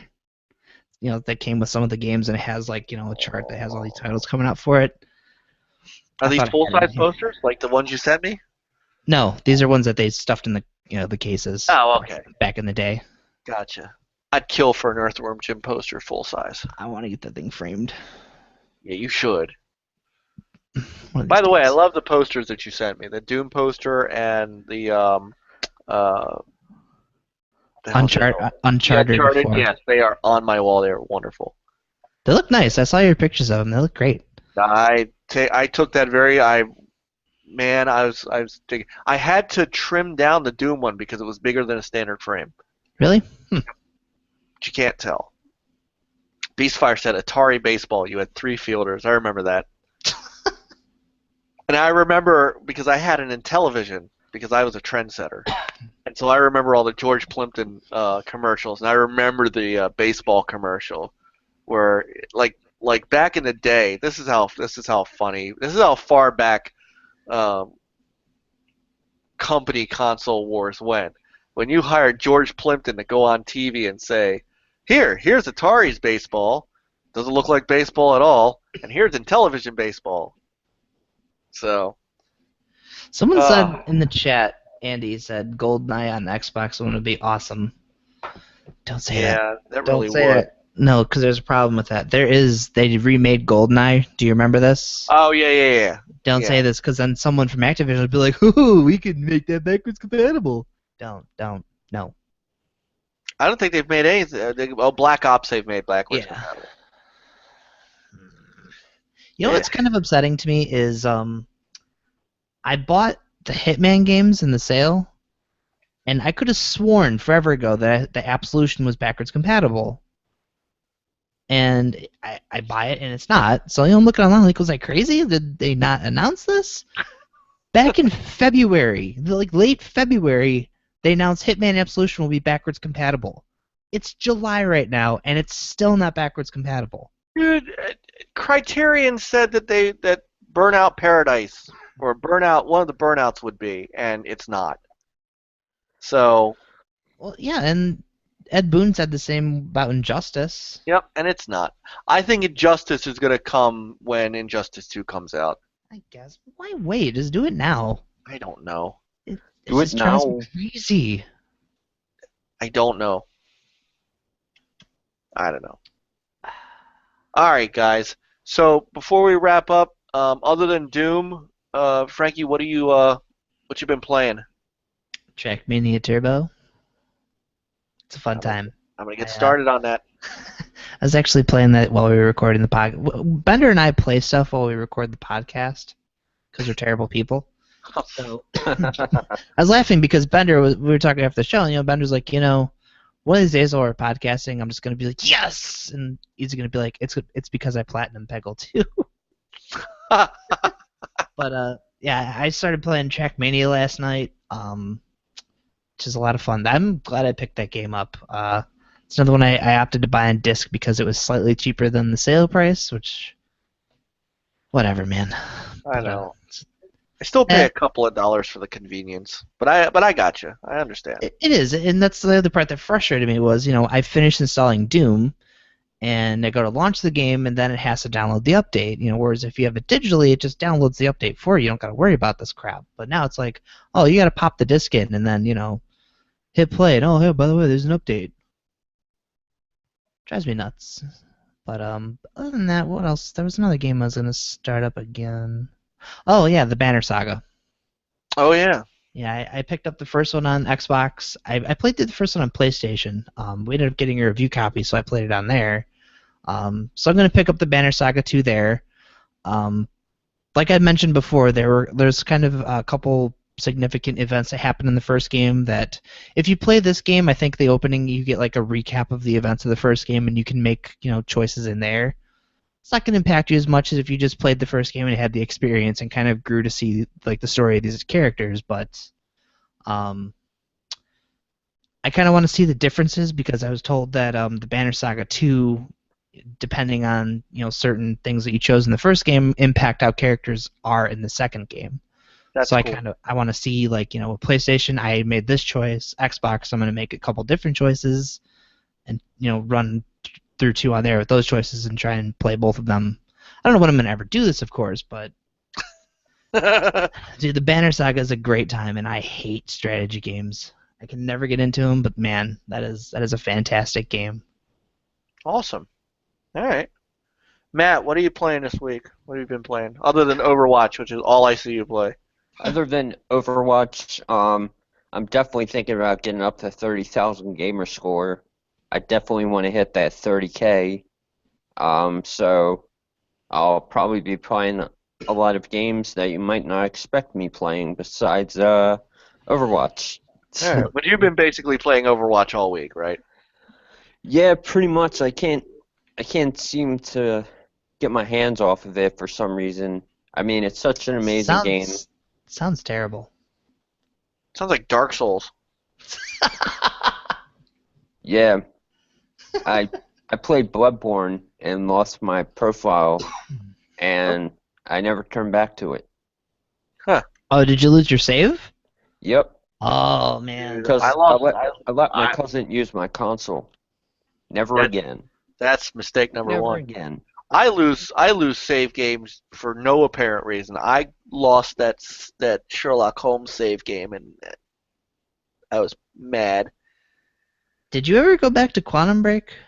No, and I want to. It's not for a lack of want, but I gotta get backlog. Yeah. I've got a walkthrough that I haven't finished because of it. I feel bad too because, well, I shouldn't. I bought the game. It's not like it was, But I mean, what can I do? There's other stuff to play. That's a good time too. I like that game. That game was great. I will get back to it. I really will. I honestly will. I figure if I give it some more time, I'll have forgotten enough about it. It'll sort of be new to me. That'd be nice. And something random.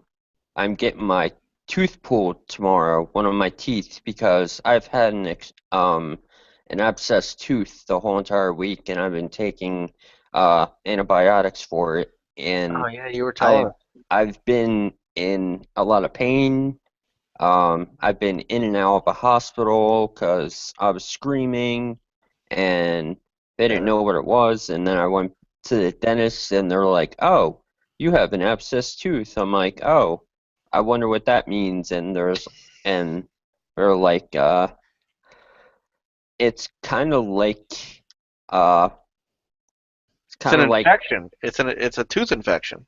yeah, tooth So, infection, kind of like a blister, I guess yeah, you could say. that's kind of yeah.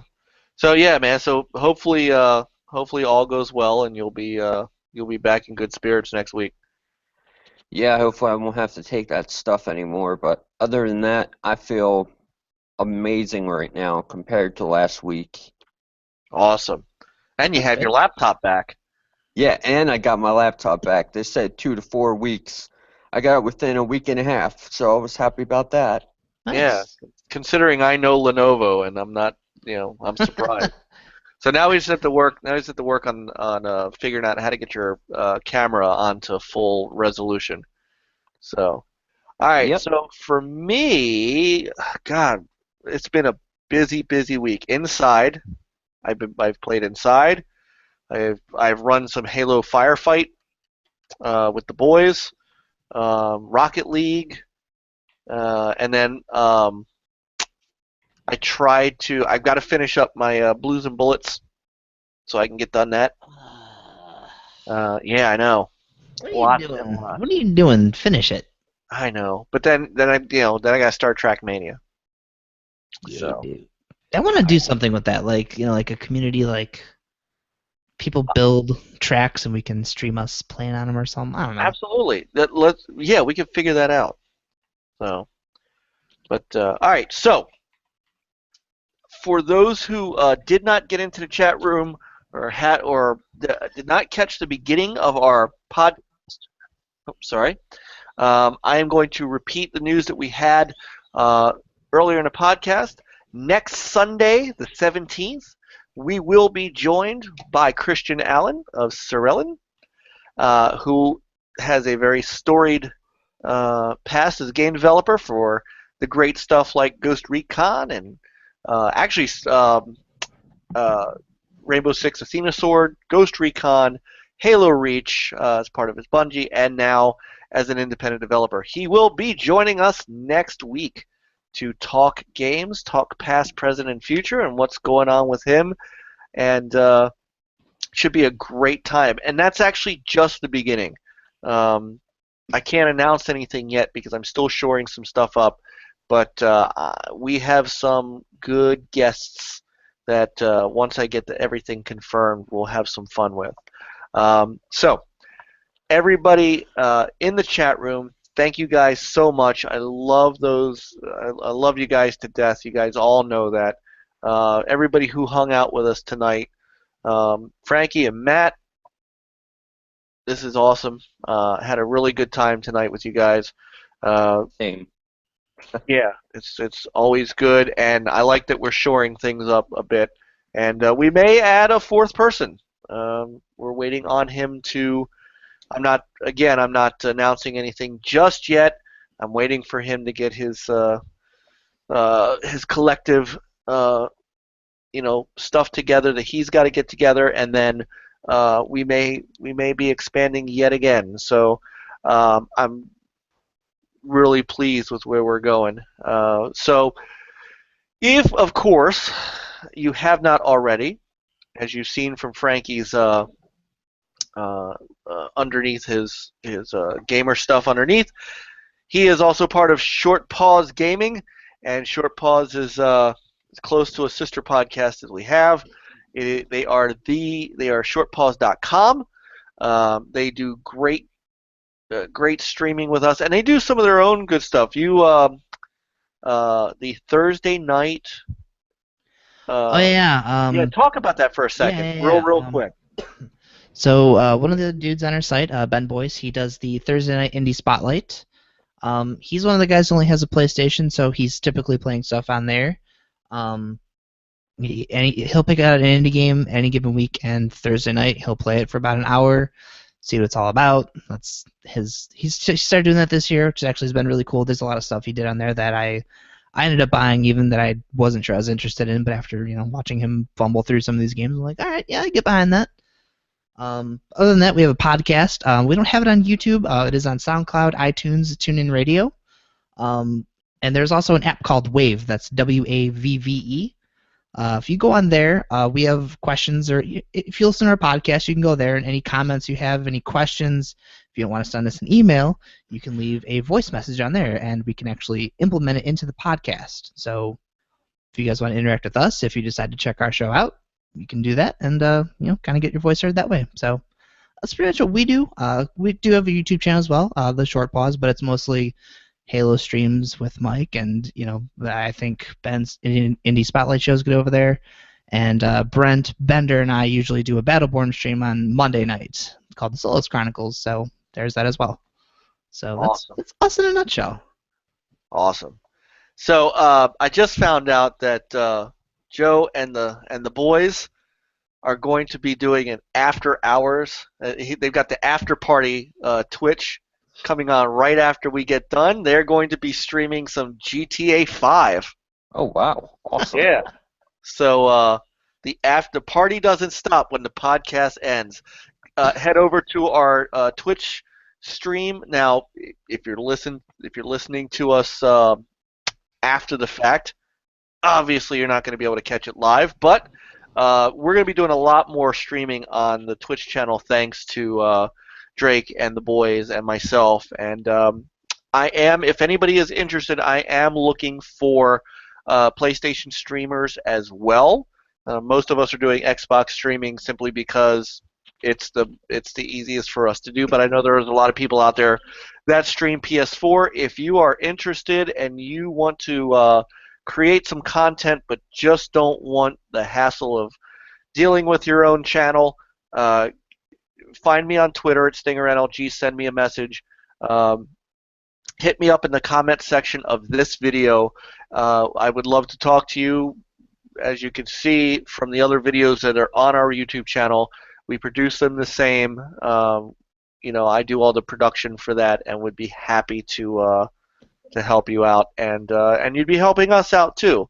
And as we grow, you get to you get your videos out to a larger audience, and together we all grow as a family. So, all right, that's gonna do it, guys. Anything else, real quick, before we go? You guys can follow me on Twitter at Matthew Jones 215. Okay, Frankie, anything else? Don't buy the new Ghostbusters game that comes out this week. Okay. Yeah, I know you've been waiting to get that in there, didn't you? Yeah, you can go see the movie. I'm curious That's about up the to movie. you. That's up Yeah, to you. yeah, I don't know, but the game, I don't pay $50 for it. Buy Sanctum of Slime. It's backwards compatible on the Xbox. Probably a better time. Ghostbusters, the movie on 360 was really good. It was a great game. 3. My son loves it. Son loved it. Mhm. All right. I actually have that sitting on the shelf. Yeah, we got it digitally. He loves it. No, we've got it physically. We got it physically. Yeah, he loved playing it. Dude, that's one of the collector's editions I kick myself for never buying. Amazon had that Slimer edition. It had that big Slimer sculpture. Yeah. I wish I had bought one of those. Nice. All right. I swear I'm getting us out of here. Like and subscribe, because I know Drake wants to get started. So like and subscribe. If you are already subscribed to Next Level Gaming, thank you so much. Make sure you subscribe to Short Pause as well. Make sure you subscribe to Matt's YouTube channel for the games observation as well. But definitely give us that sub. Give us a like on the videos. Leave your comments below. We love to hear comments, good, bad, or indifferent. As long as you're respectful, we'll take criticism as well, as long as it's constructive. If you're already subscribed, thank you so much. All I can ask you is tell a friend. So we will see you guys next Sunday night at 10 p.m. Eastern Standard Time for the Next Level Gaming Podcast with special guest Christian Allen. I think I've covered everything, so I'm going to say as I always do. Everybody have a wonderful week. Have a wonderful gaming weekend next weekend. We'll see you on Sunday night. Play on, gamers.